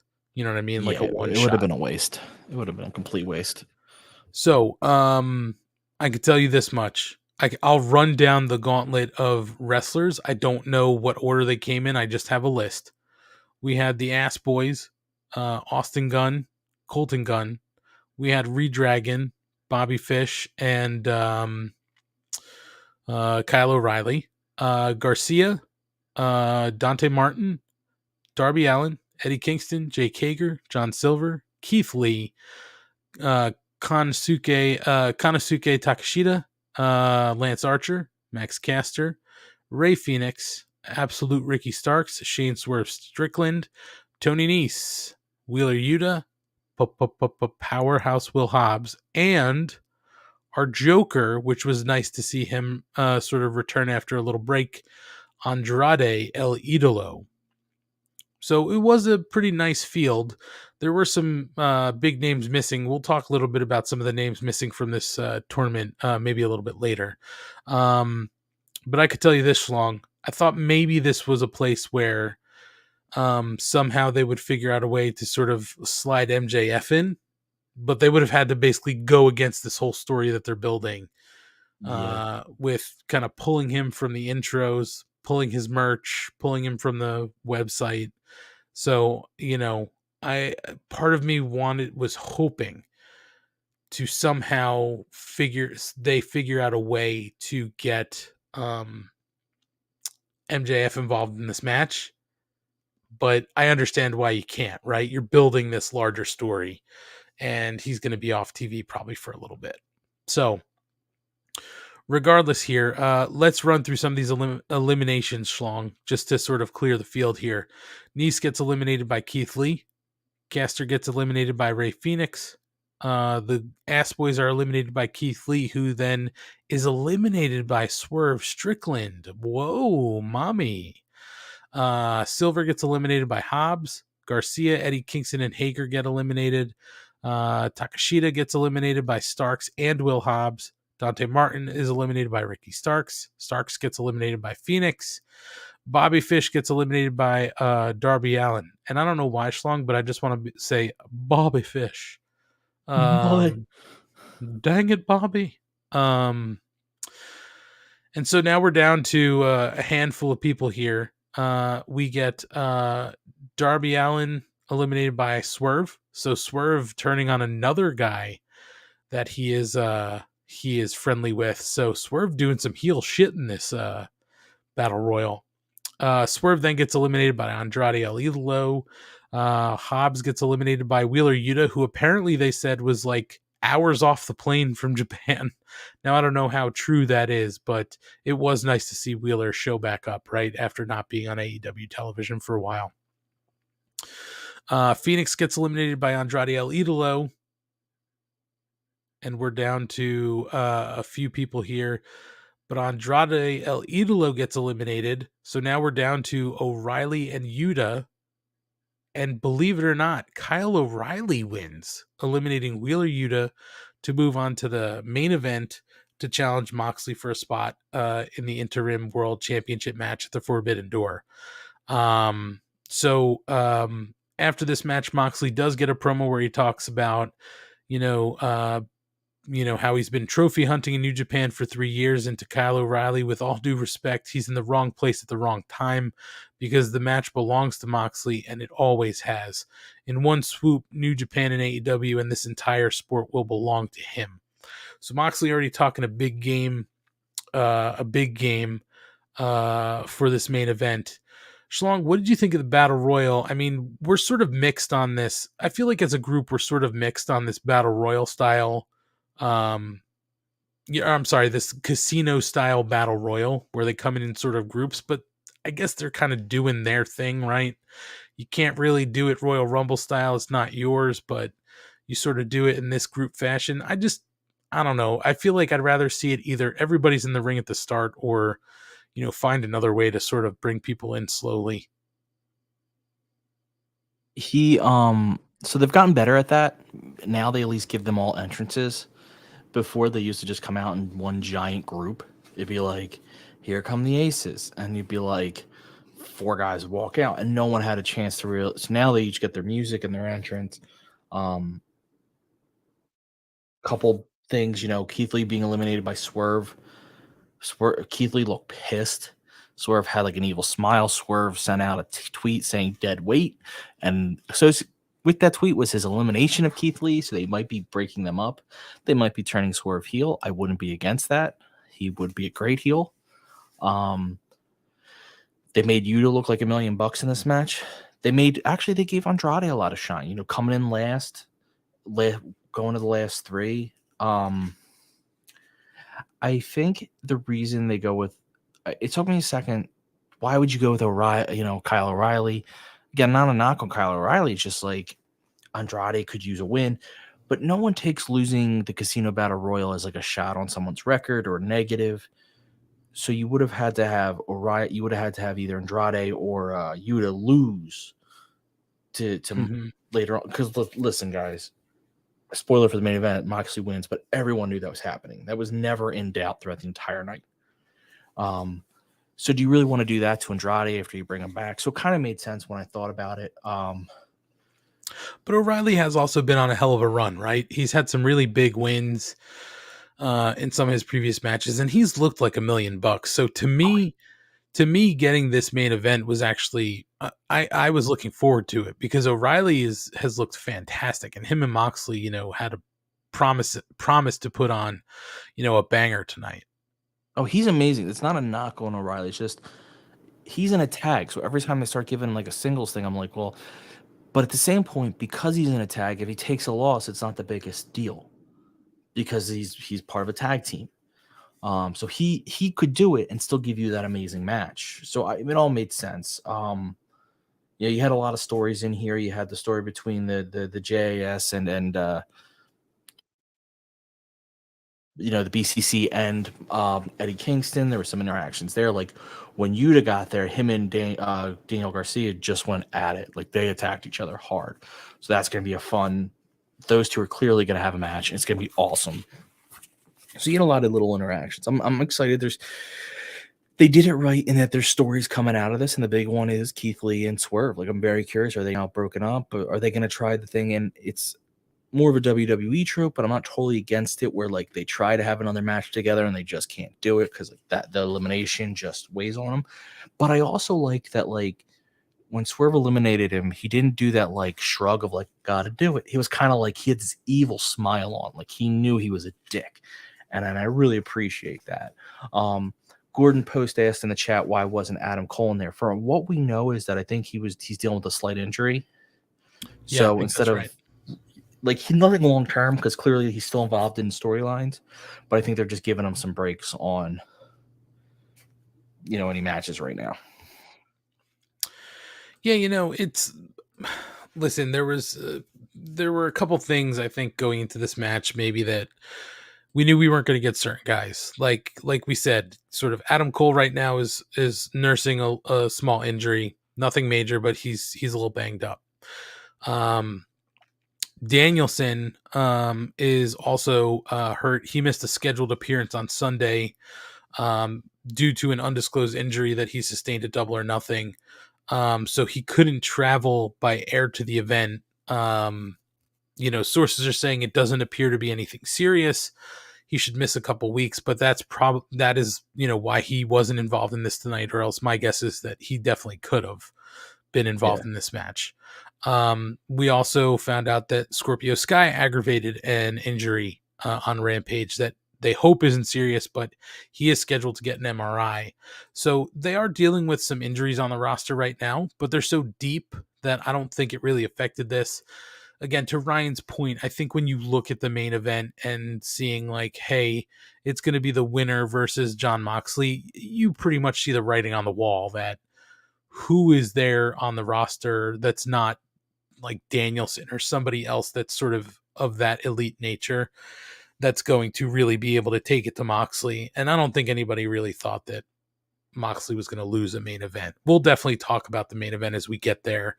Ryan kind of played spoiler alert, and that's totally fine. But, did anybody think Moxley was not going to be primed to win this title, this match? You know, I mean, they also gave him the benefit of he has one match, and the other guy has to go through two. Correct. So it would make Moxley look very weak to lose his match. Yeah. Having just, so. And that was good. So, and then Moxley promo was fine. I don't need to address that. No. Just wanted to call out the fact that they gave him sort of his promo to the main event. When they get back from commercial, we're informed that CM Punk's surgery was a success this morning. So CM Punk is on his way to recovery. We'll see how long that takes, as we spoke about in the first hour. But then, Ryan, we get sort of a surprise here, a video announcing the AEW All-Atlantic Championship. And the commentary explains that it's an international tournament to crown it. And it was going to start tonight and culminate at the Forbidden Door pay-per-view. So the first match we got into tonight was announced on Busted Open today. It was Buddy Matthews versus Pac. So, Ryan called out something interesting before. I'm not going to step on what you said before we got on the air, Ryan. I didn't even think about it, but I will say this was a hell of a match. It was, I think, the first time we've seen Buddy Matthews in a singles match in AEW, maybe on television, right? Not on like a dark or something like that. But boy, when you get promised Buddy Matthews versus Pac, you have to know what you're in for. This was a hell of a match, cutting to the finish. Pac wins by pinfall with the Black Arrow. And so now Pac is going to move on in the tournament, but post-match Death Triangle does have a moment opposite of the House of Black. So clearly, again, this issue between these two factions is not really closed. Obviously a Double or Nothing. Julia showed up and cost, the Death Triangle the match. So yeah, there's clearly still an issue between the two groups. All I know, Schlong, is that if you didn't enjoy this match, I almost feel like, what were you watching? Like, come on, man, Buddy Matthews and Pac, you got to be kidding. Two muscly men who hit hard and can do high flying moves. I mean, realistically, they're not mirror images of each other, but in a lot of ways they are. And in the best, they are just really, really good. Now, in terms of the belt, before I get into my theory, Rob Humphrey said something that's been said a couple times that made me laugh. There's the Japanese and Chinese flags are on the All-Atlantic belt. It really doesn't make sense because I'm trying to think, like, even if you sailed out of the Atlantic, by the time you got there, you're no longer technically in the Atlantic. Yeah, you're right. So I don't. That's a good point. But it's a stupid name. My idea, I put it out on Twitter, and I almost said it jokingly, but then I've actually kind of bought into it myself. I like belts to feel different. I said the stamp before we started. I don't think this is. I still want the trios belt, so I don't think they're on top of this. I don't think there's too many belts because they have such a large roster. Also, take into account people are using the ROH belts. Theory is they'll go away once ROH gets a TV show. So don't count on them being on AEW TV every week for long. Hopefully ROH gets a weekly show, and then they're no longer on AEW. But I still like my belts to feel different. So one of the ways I said to differentiate this, well, if you're making this an international belt, two guys from two different countries should always be competing for it. It should never be two of the same. So you should never have two Americans competing for it, two Canadians, two Japanese, two Mexicans. So if you're an American and you want to compete and an American holds it, you have to wait until, the next guy wins it, which builds into a story of, this American sitting in the background getting pissed off that he keeps losing his shot. D'Lo Diggs is right. Australia is not part of the Atlantic. Again, no one understands. Like, I think they named it wrong, but I guess the funny thing is it's a world belt. Once you start going international, they should have called it something else. I like the, again, I'm not saying they needed another belt. It doesn't hurt with the talent they have. They have so many good guys. Once you get rid of the ROH titles, you're fine. But when you look at the guys in this tournament, you had this match tonight, Pac versus Buddy Matthews. Miro's in it. Malachi Black's in it. Penta's in it. these are all guys who could be the world champ. They could be the TNT champ. Giving them a belt to win is not a bad thing. All that AEW has to do is just differentiate what each belt means and how each belt's defended. I like TNT personally. I like TNT being defended in open challenges and a lot of crazy matches. Maybe this one's a bit more methodical where how it's planned out. What I don't want is a guy basically to go from the TNT to the All Atlantic back to the TNT, because then it's like we just have two of the same belt.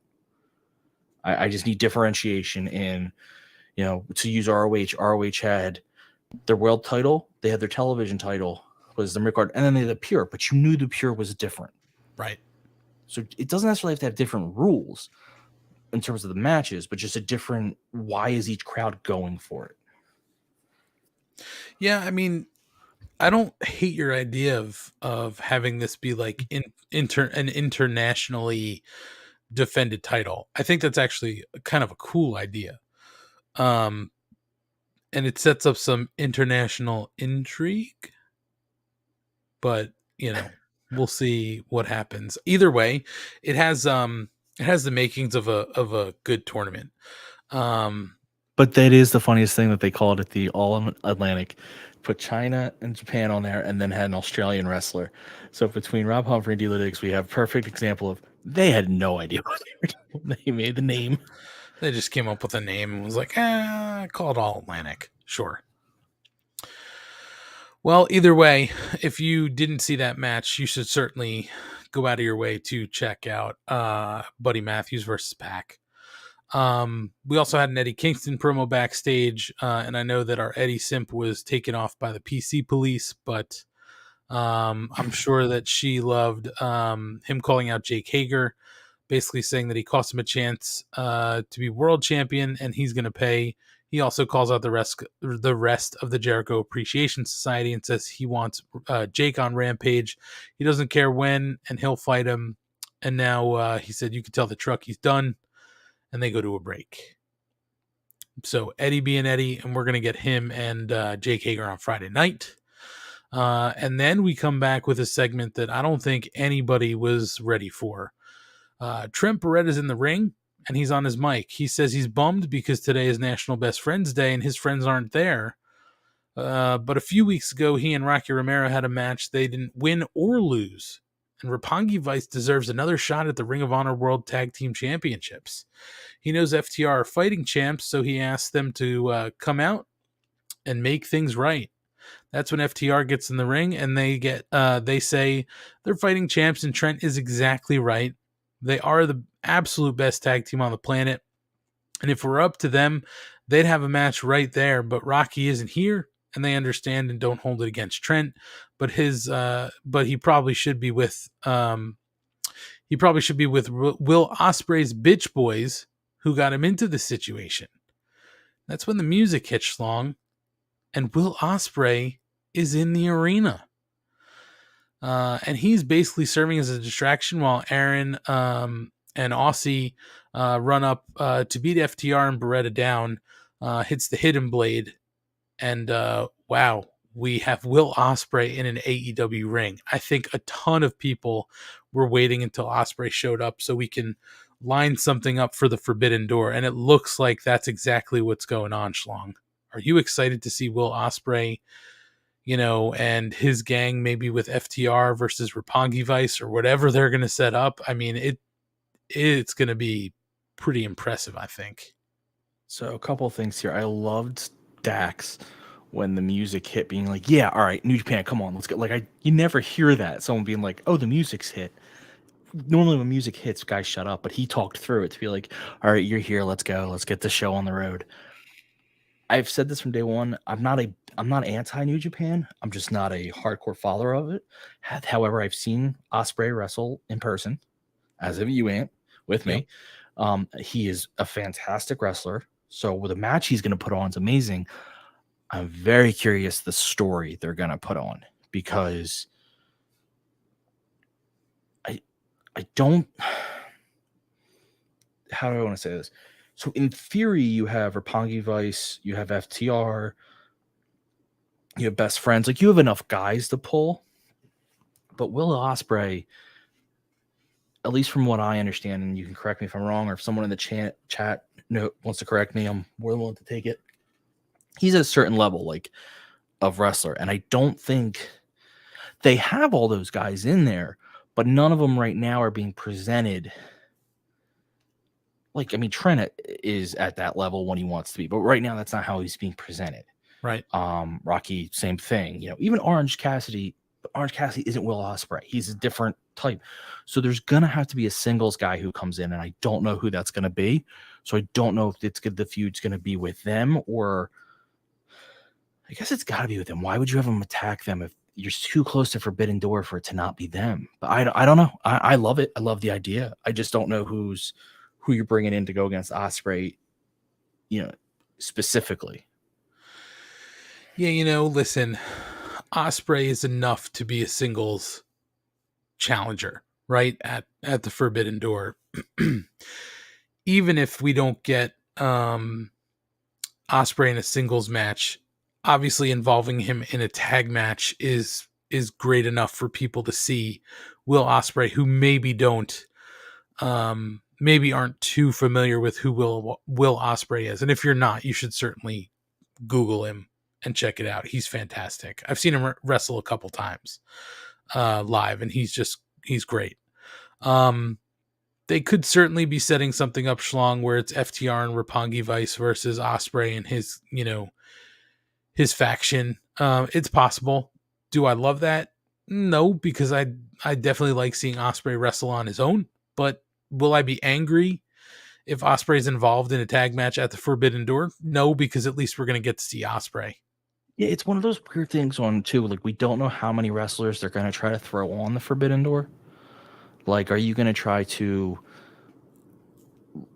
pay-per-view this in the style of, like, get as many on as you can? Because if you are, then you're going to have to do big tag matches, you know, big names. If you're not, then I would say, okay, he should be in a singles. AEW has all the wrestlers in the world that would give you amazing matches with him.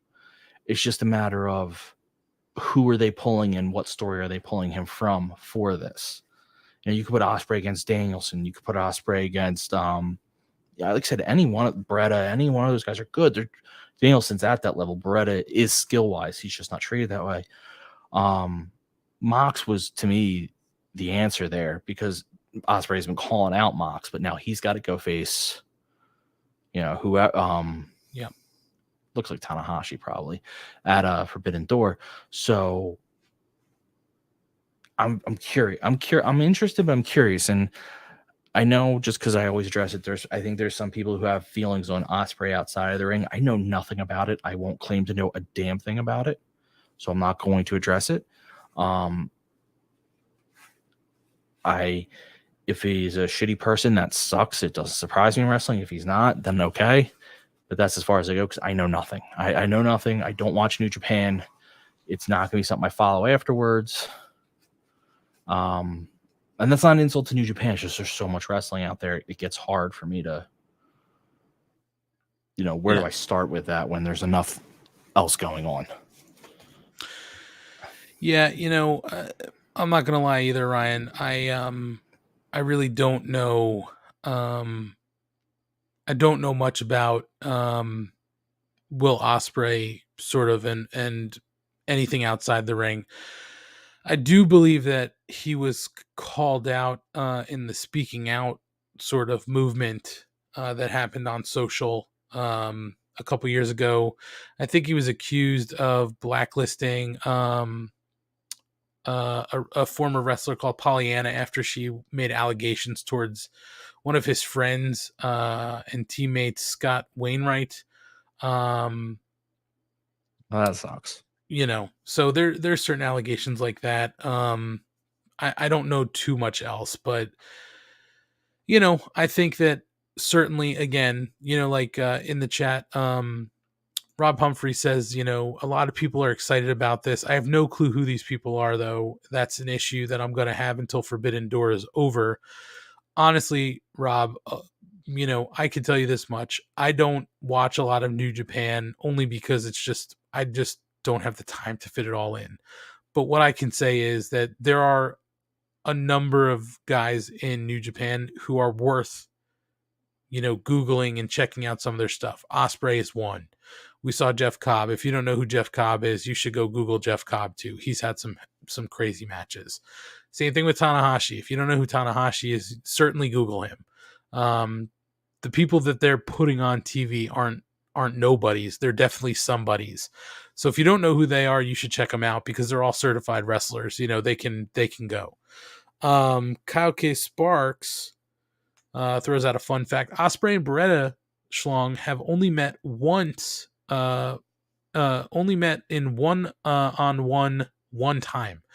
Beretta got the win during the Best of Super Juniors back in 2016. So who knows? That could be a side storyline that they work into this. But either way, Ospreay being involved in this match or in this pay-per-view is certainly, a good thing in any capacity.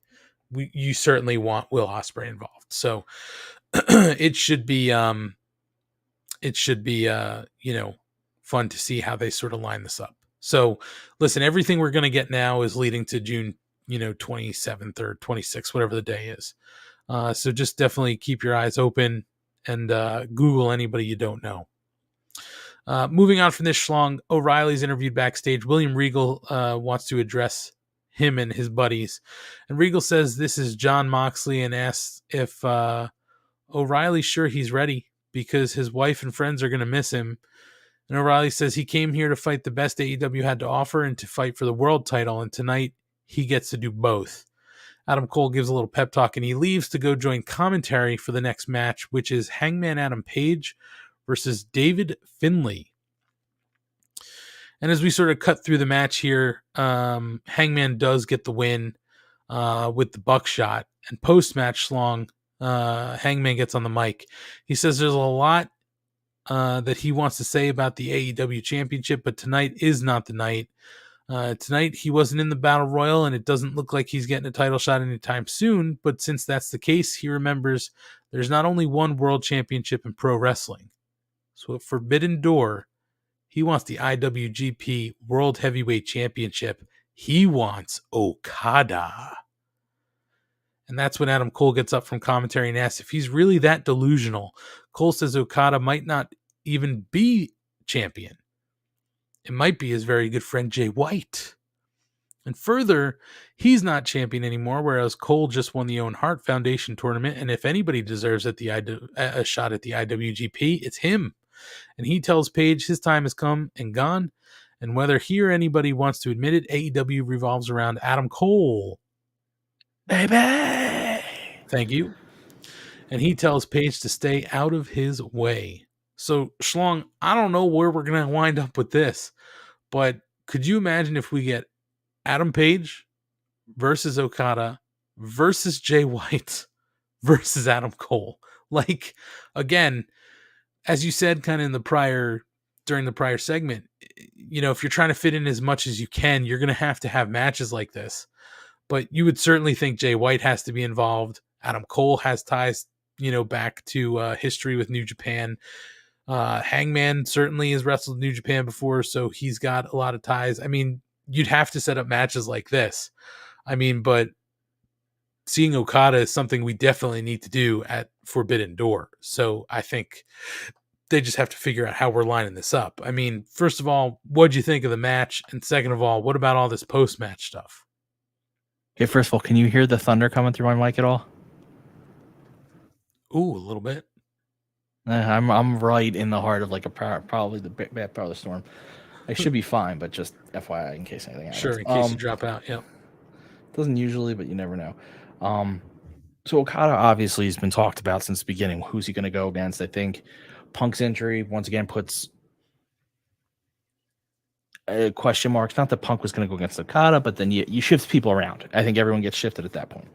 But Hangman there had been rumors, I don't know for sure, but there had been rumors for the weeks leading up to this that Hangman was the one written in for Okada. Be amazing.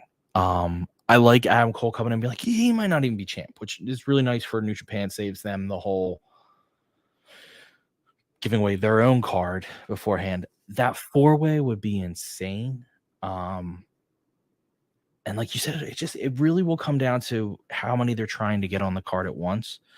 I will say Hangman versus Okada feels a lot better one-on-one, and you do something with Jay White and the Bullet Club versus the Undisputed Elite on the side. Like, because they haven't set that story up at all. And if that was going to be a story, you think it would have happened by now. So Yep. The possibilities are great. I'm okay if it's one-on-one, and I'm okay if it's as like a 4-man match. All things will make me happy because the talent involved is so incredible. Yeah, it's again, this is sort of a good problem to have, right, Schlong? Like, you've got so much talent, you got to figure out what to do. All I know is, again, I'm sort of in the camp of thinking, if we're going to see Okada involved, in a singles match, awesome. If we're going to see him involved in some sort of 4-way with Adam Cole, Adam Page, and Jay White, like, I'm good with that too. Like, to be honest, I'm good with any way they decide to mix this up. But the fact that, they're dangling Okada now is fantastic. And I'm around to see sort of how it shakes out. They got a couple more weeks to figure it out, but this is going to be, I think, a hell of a pay-per-view when they boil down the card. So we'll see what happens. Moving on from this, we get Thunder Rosa interviewed earlier in the day. She's ready to issue a challenge, and that's when Marina Shafir rolls up. And Rosa asks if she has a problem, and Marina says Marina would like to be her problem, and she'd like to solve her. So we're clearly getting a match later in the night, Thunder Rosa versus Marina Shafir. So they line that up. We will talk about that when we get there. I don't think we need to talk about that segment. But moving on from this, Wardlow gets into the ring to get interviewed by Tony Schiavone. And he welcomes us to Wardlow's world and says he asked not to be in the Battle Royal tonight because CM Punk is our champion. The only way he wants the title is if he takes it from Punk. And anyway, he's coming for a title he should have won 3 months ago. He wants that TNT championship. That's when Scorpio Sky comes in, unbuttoning his shirt as he strides down the ramp. Ethan Page and Dan Lambert rush down to save him, and Wardlow says he'll wait until he's ready. But that's when Smart Mark Sterling cuts a promo at Wardlow about his class action lawsuit on behalf of security, and says he's giving him 2 options: face him in court and in the court of law, or wrestle 20 security guards in an elimination match next week. We go to break. Schlong, we do find out that next week, by the way, is Road Rager, and we find out that Wardlow is going to be on a 20-on-1 elimination match next week against these security guards. It should be ridiculous. But Schlong, what do you think about this segment out of Wardlow? So I like them trying to justify why he was not in any of the heavyweight stuff, because he was the number 1 contender for a while. He hadn't taken a loss. He was a big deal. It's not the greatest reasoning on his part to be like, hey, I'll wait. But it's also not the worst reasoning, because he did have Punk beat in that match. So I'll take it for what it is. Again, I'm going to give him credit for at least giving me an explanation and not just blowing by it. It may not be the most solid explanation, but at least it's something. So I want Sky to have a few more defenses before he loses it. So I'm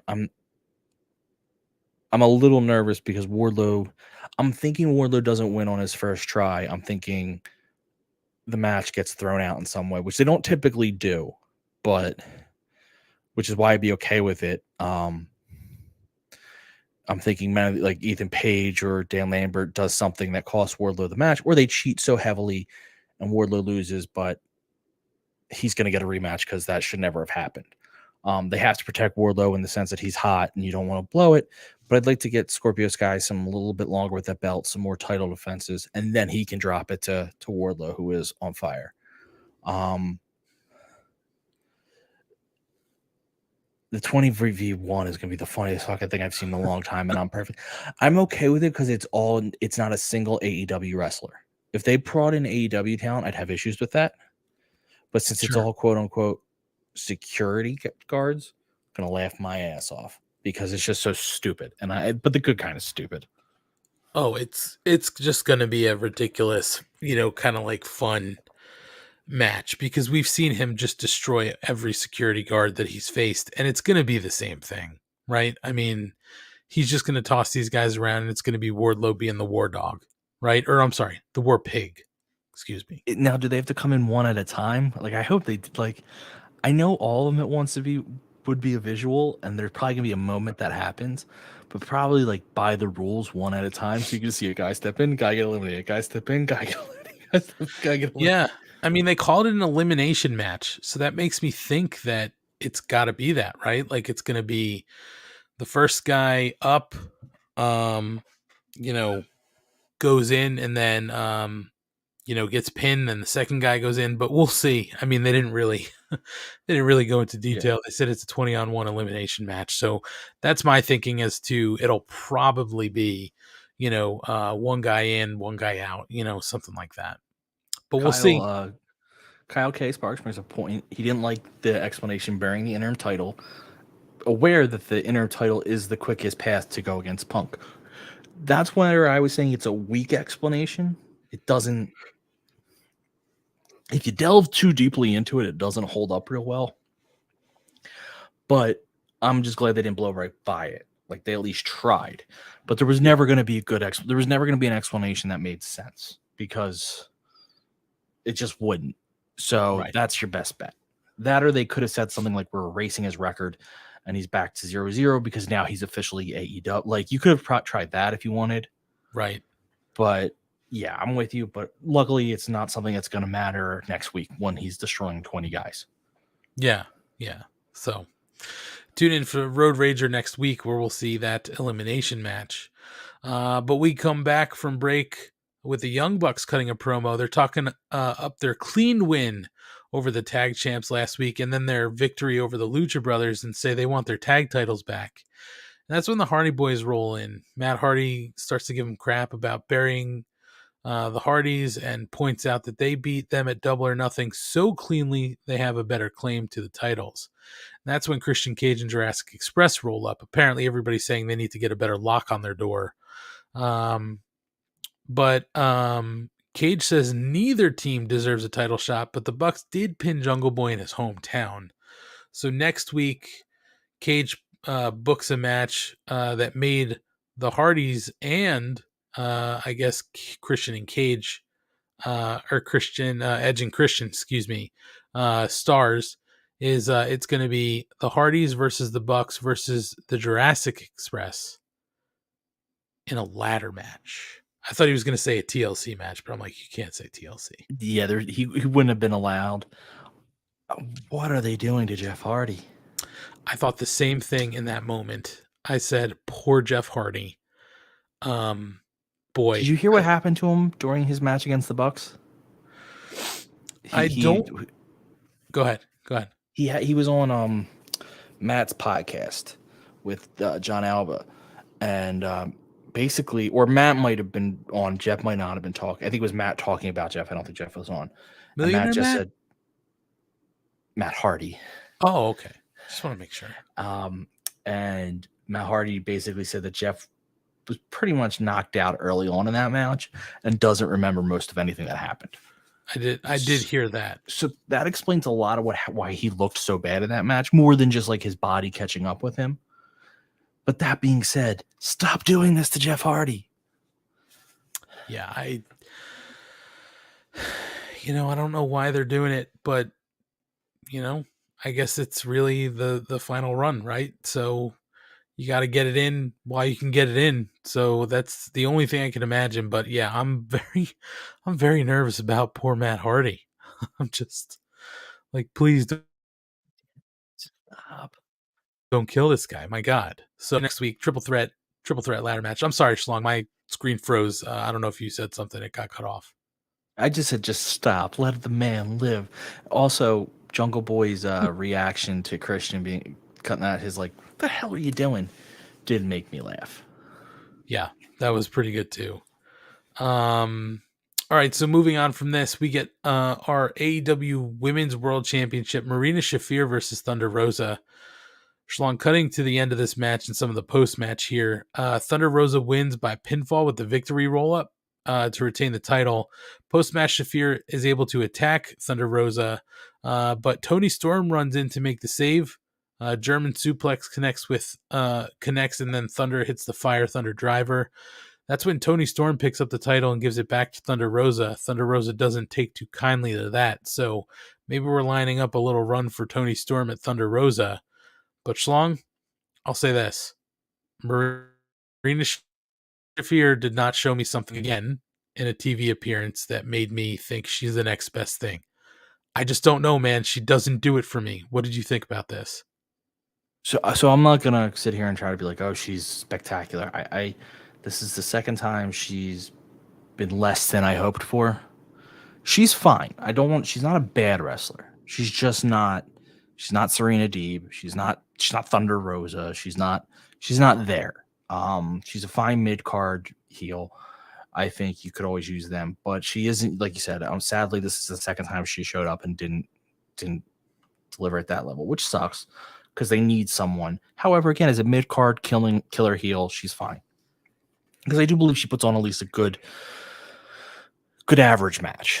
I don't want to call it a good match. It's an average match, but it's a good average match. I don't think they're bad.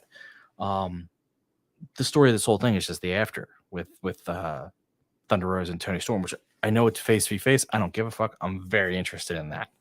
That is a feud I could get into because Thunder Rosa has been reportedly a little frustrated with the main title's booking and how there's not really been a story and how right. And she's not wrong. None of what she's complained about is wrong. So hopefully they've taken that to heart and like this is the start of like we're gonna build in some booking for you, and this is the beginning of it. Yeah, it's I'm okay to see where this story goes. I just don't know what to like. Part of me is a little nervous now, Schlong, right? Because we've seen some of the same stuff sort of out of Thunder Rosa, and I love Thunder Rosa, but I don't want to pretend like she's infallible, right? I mean, we've seen matches with Thunder Rosa where that maybe the talent wasn't at the same level, but she hasn't risen the level of the talent across from her in the ring in those matches. This could have been one tonight where her and Marina, she could have, there could have easily been ways maybe she could have helped Marina look like $1 million, and it just didn't seem to work, right? And I don't know if that's just a clash of styles because their styles are different, or if it's really just Marina's still not all the way ready yet. So I've seen Rosa bring people up to her level before. Sure. I've also seen her not, but I have seen her do it. People who've had really good matches with her who haven't had it elsewhere. I don't necessarily think it was, I don't say clash of styles. I think it was a type of style they tried to wrestle. They tried to wrestle a very like ground-based MMA. Yeah, like a combat style match. And both of them are MMA, so you would think it works, but it just didn't. Sometimes those matches are tough to pull off because you're trying to make those moves have a very natural progression, but you can't put the progression in place because if you do, you're going to hurt someone. So you're trying to make it look like you did without actually doing it. It's a very difficult. I'm not a wrestler I'm not a pro wrestler. I wrestled amateur, and I did. I know how hard it could be to try to think about oh, I don't want to actually apply this. Yeah, I mean, I just don't know. I mean, at one point, I think they cut to they went to picture in picture. Shocker, right? For a women's match, they cut to picture in picture in the 9:00 hour. But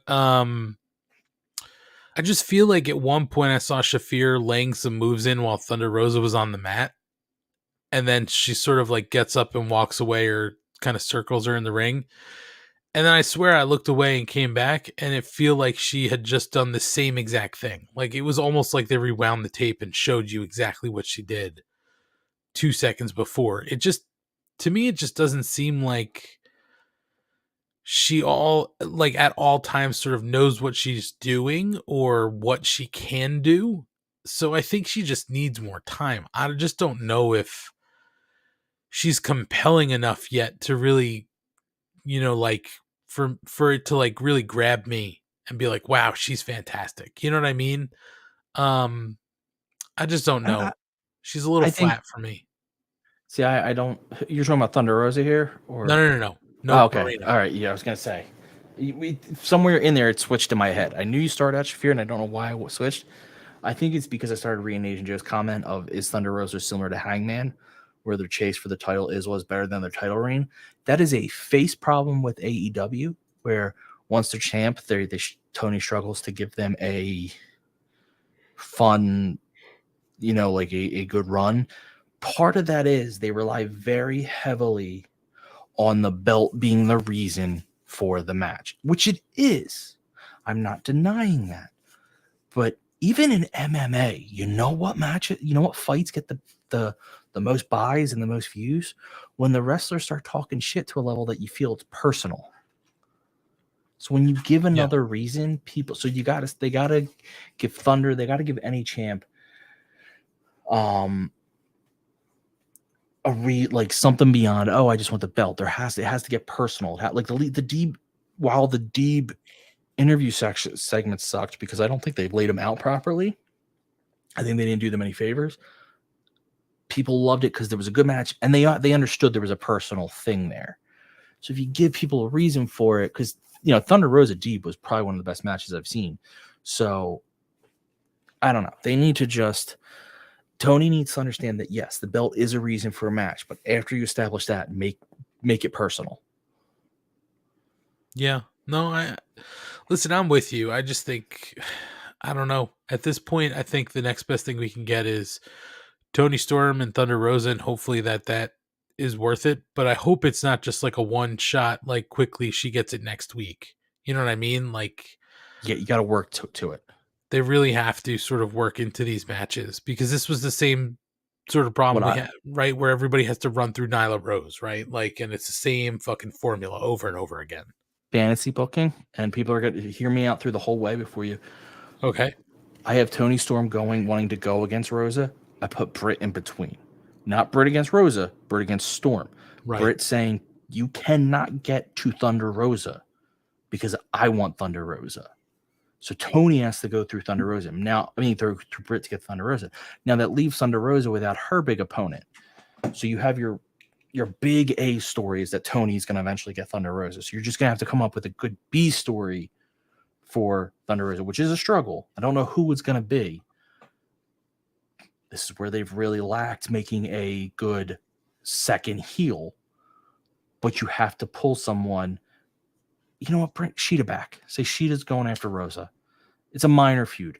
So long as you have the major feud of, Tony, so that Tony keeps talking about Thunder Rosa and Thunder Rosa keeps talking about Tony, people won't say that Thunder Rosa is booked poorly.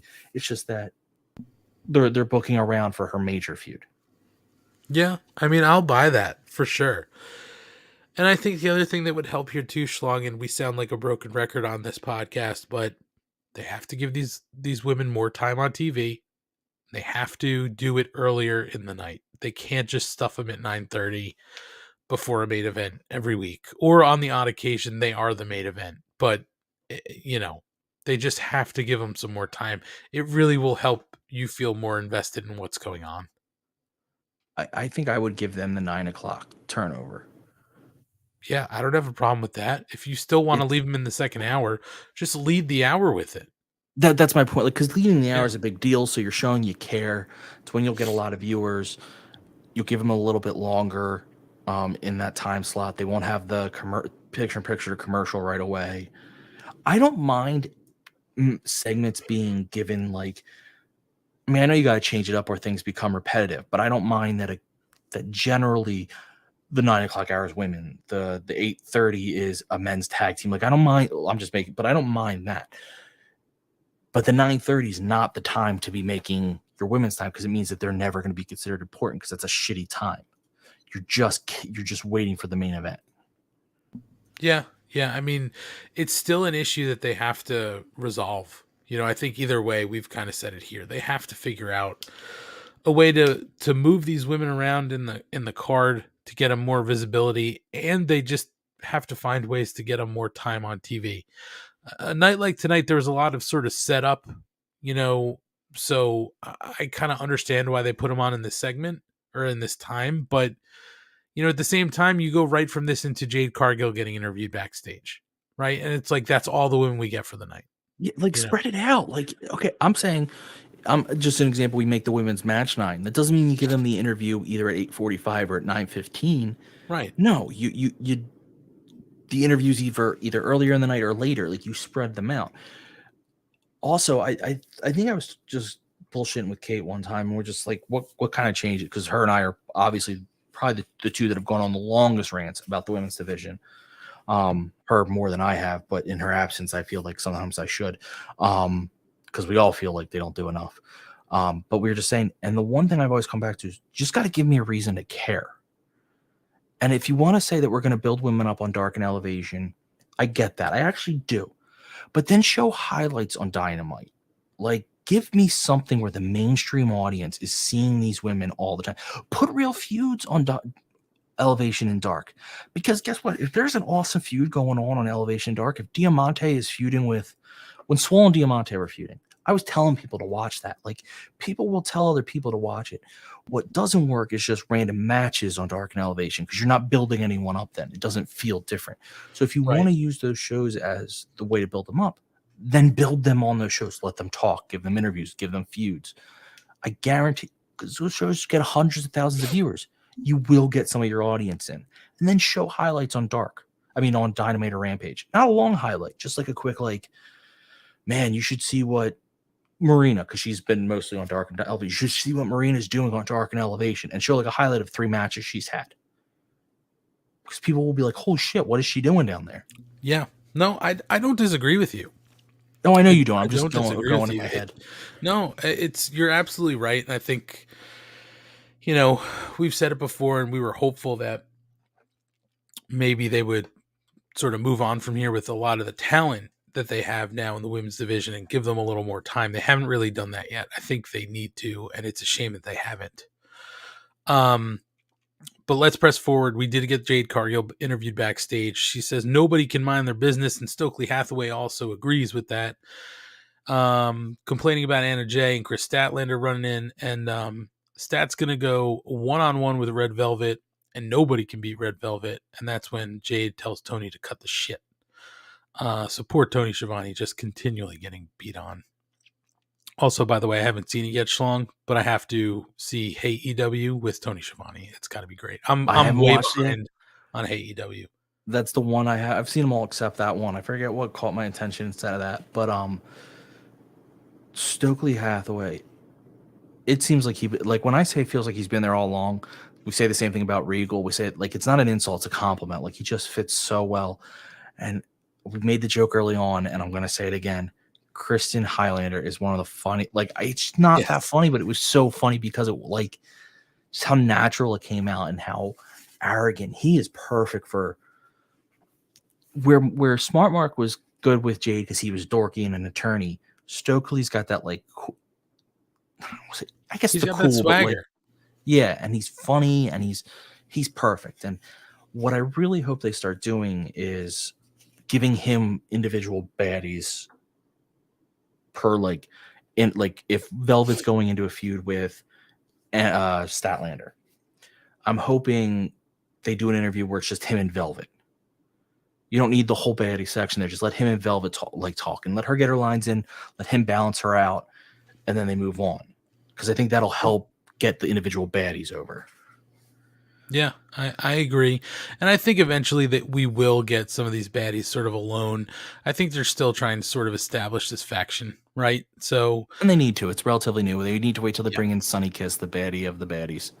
Oh, man, when that happens, it will be fantastic. It has to happen at some point. It just will work. It will work. So now we're at our main event. Jon Moxley versus Kyle O'Reilly. This is the interim AEW World Championship qualifying match. And man, this was a hell of a match. Cutting to the finish here, Schlong. Jon Moxley, as we've said before, wins by pinfall with the paradigm shift to advance to Forbidden Door for the interim AEW World Championship. That's the show. No hijinks afterwards. We just kind of leave it with Mox celebrating in the ring, playing to the crowd. Man, just even though O'Reilly takes the L here. Just another fantastic match out of O'Reilly. I mean, we said it a few weeks now in a row, but if you didn't know anything about Kyle O'Reilly because you were only invested in his stuff in NXT, then this is like a breath of fresh air for you, because he is just showing you week after week how good he is in the ring. And his style is also sort of unique, right? Like he's one of the only guys, and I'd even put him in there with Danielson as a guy you really believe, is going to wrestle you and then also just move you, sort of chain wrestle you submission to submission, right? Like, I mean, he's just so versatile in the ring. I love Kyle O'Reilly. I've always liked Kyle O'Reilly, but he's just showing you now he's at another level. If you really only knew the NXT stuff, you're seeing a brand new guy. You can forget everything else you knew about him. I love this. I love this, and I really do think that even though he took the loss tonight, still comes out strong. He won that battle royal. He battled this whole match. He didn't get his ass handed to him. This was a really fun match. So, a couple things. One, I think they're making a mistake with O'Reilly. I think they're running the risk of turning him face. You start putting on matches like this over and over again, people. I mean, because they are just, this match for Moxley was it slapped, it humped, it hit, whatever you want to say, and they look like they hurt each other, which they didn't. But when it looks that way, it's great. Like, I love it. And you're right, he has that the same mix of chain wrestling and strikes that Danielson has, which is like, one moment he's chain wrestling you from submission to submission, and the next he's kicking your fucking head. Like, there's not a lot of guys who pull off both so well. Like, I like Daniel Garcia.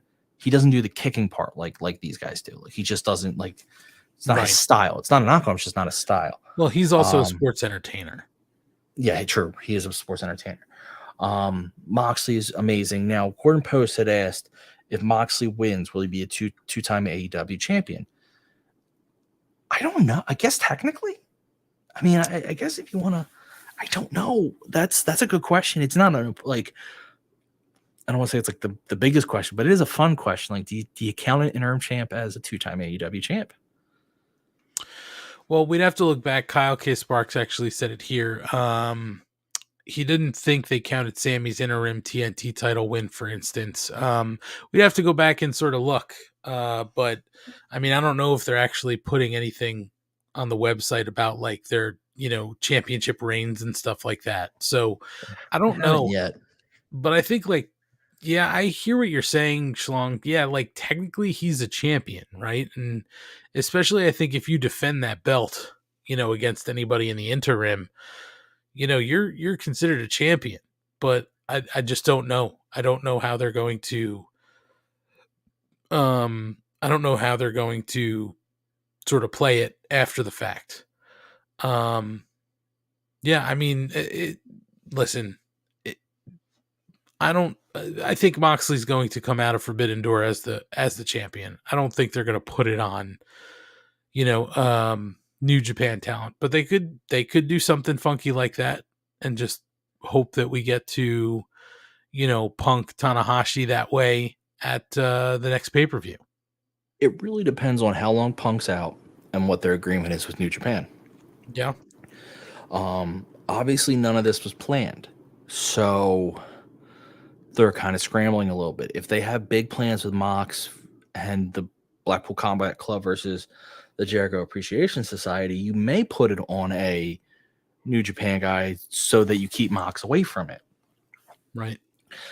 But if you don't have agreement where you feel confident that they'll honor it, and that's not a knock on anyone, it's just wrestling. People get to be ridiculous. You might not. I don't know. I could see either way. I'm guessing it's Moxley, but would it be really fucking cool if it was Tanahashi? Yes, it would. Yeah, I mean, you could go a few different ways here. So it'll be interesting to see what they do.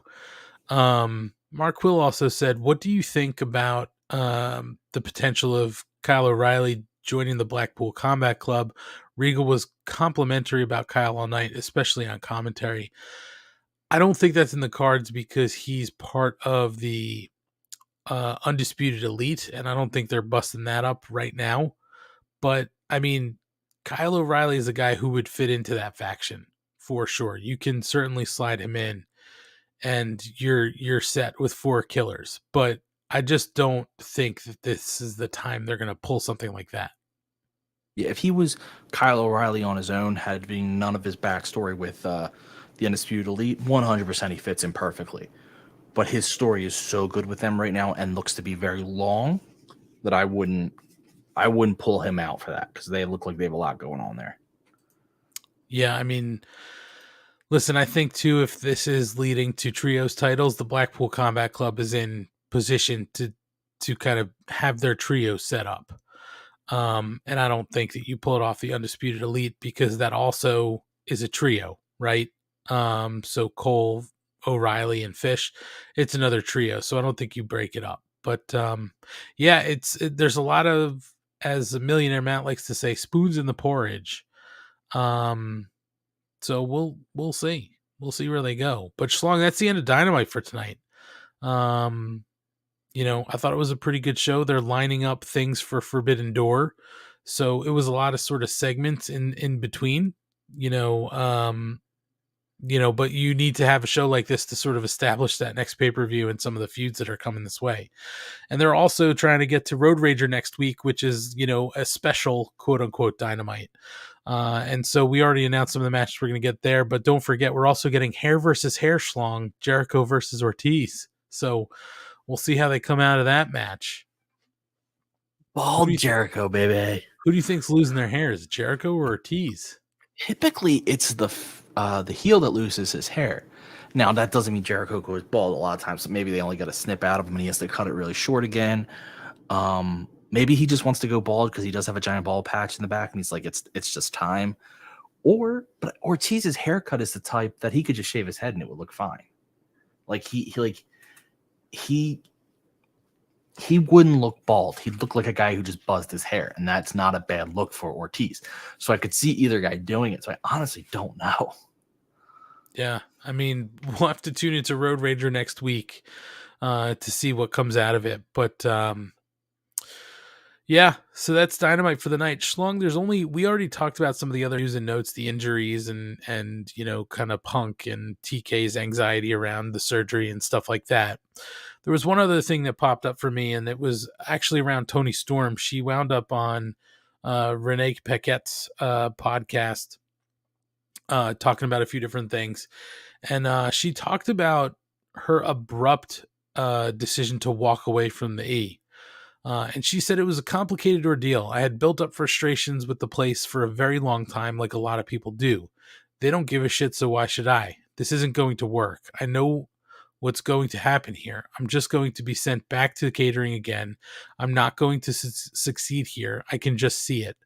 I know they see me as I'm such a kid and I'm such a newbie, and this, that, and the other. But I like to think that I've been around wrestling long enough to know I just know what's right and what's wrong for me and what I like and what I don't like.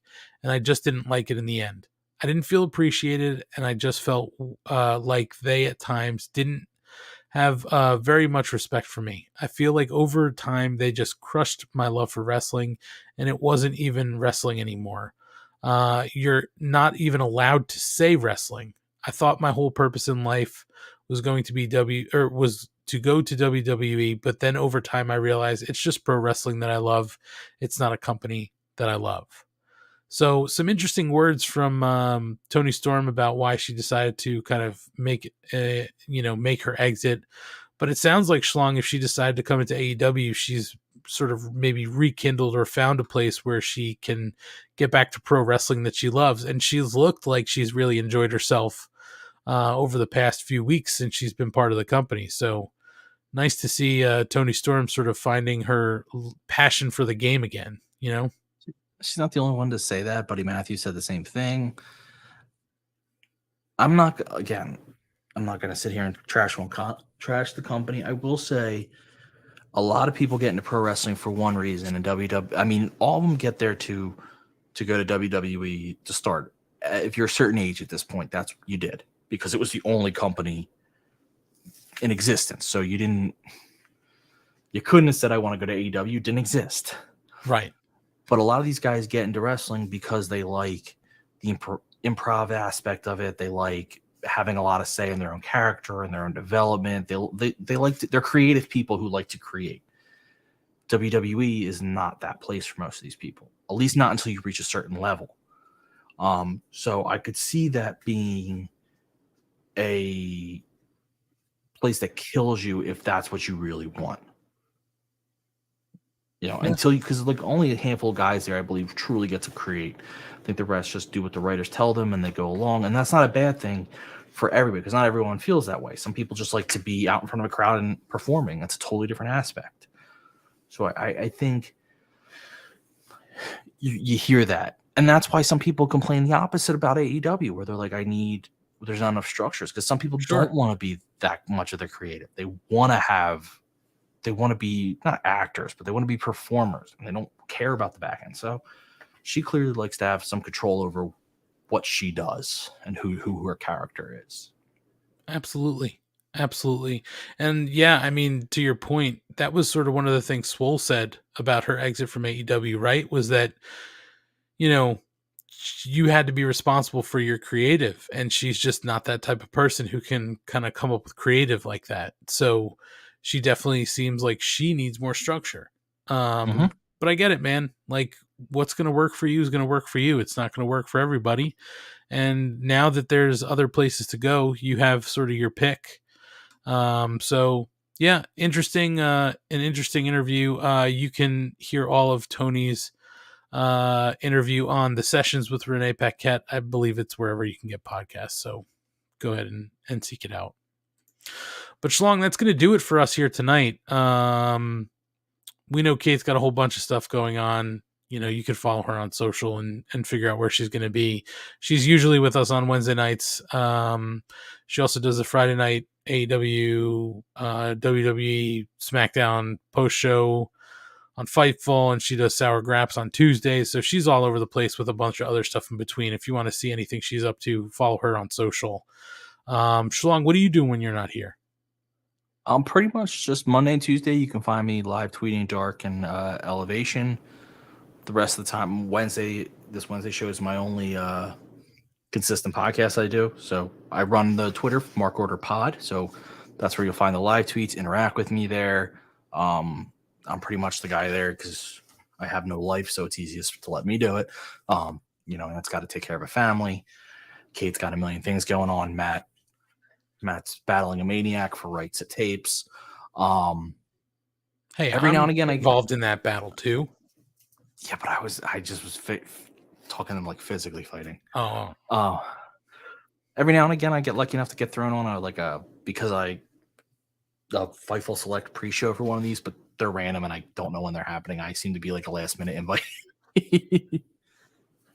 Well, definitely keep an eye on the Twitter for everything Schlong's doing at Mark Order Pod on Twitter, Instagram, Facebook, TikTok. Subscribe to our YouTubes. If you're following us on one of those platforms, you can hit the link tree and there's links to all of our other socials. So be sure to give us a follow. We appreciate all of the support and all the follows and everything we get on social. It definitely helps us out for a few other things that we're trying to put together.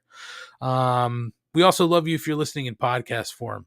So thank you if you're listening to us in podcast form. Make sure wherever you're listening, you're rating, subscribing, liking, reviewing, anything you can help us.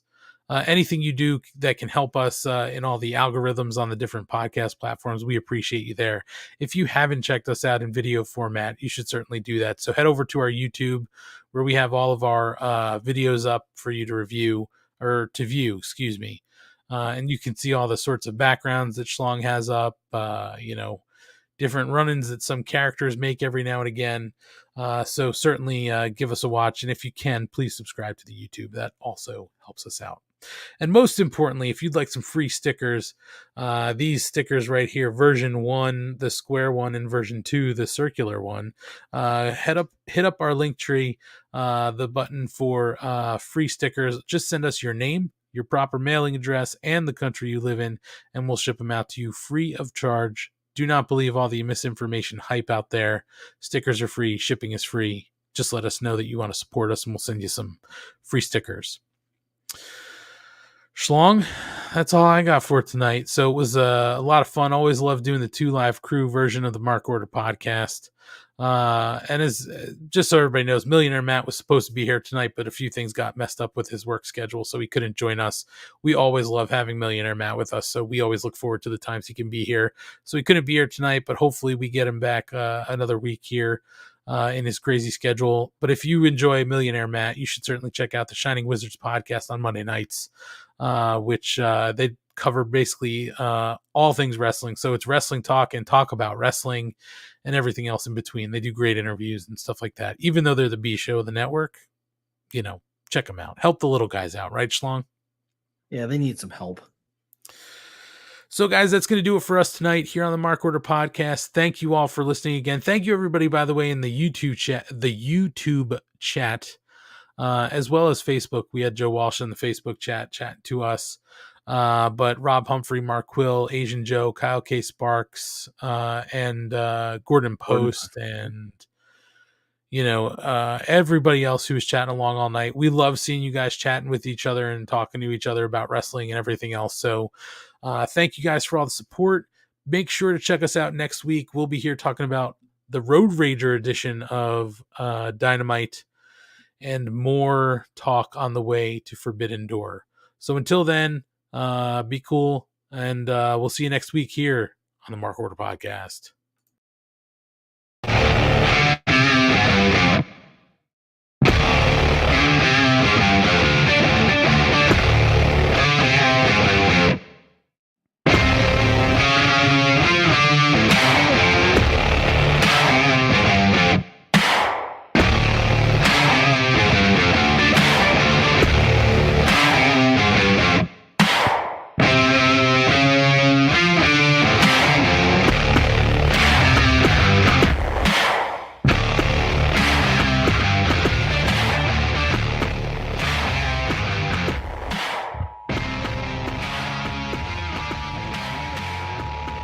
This concludes the Mark Order podcast.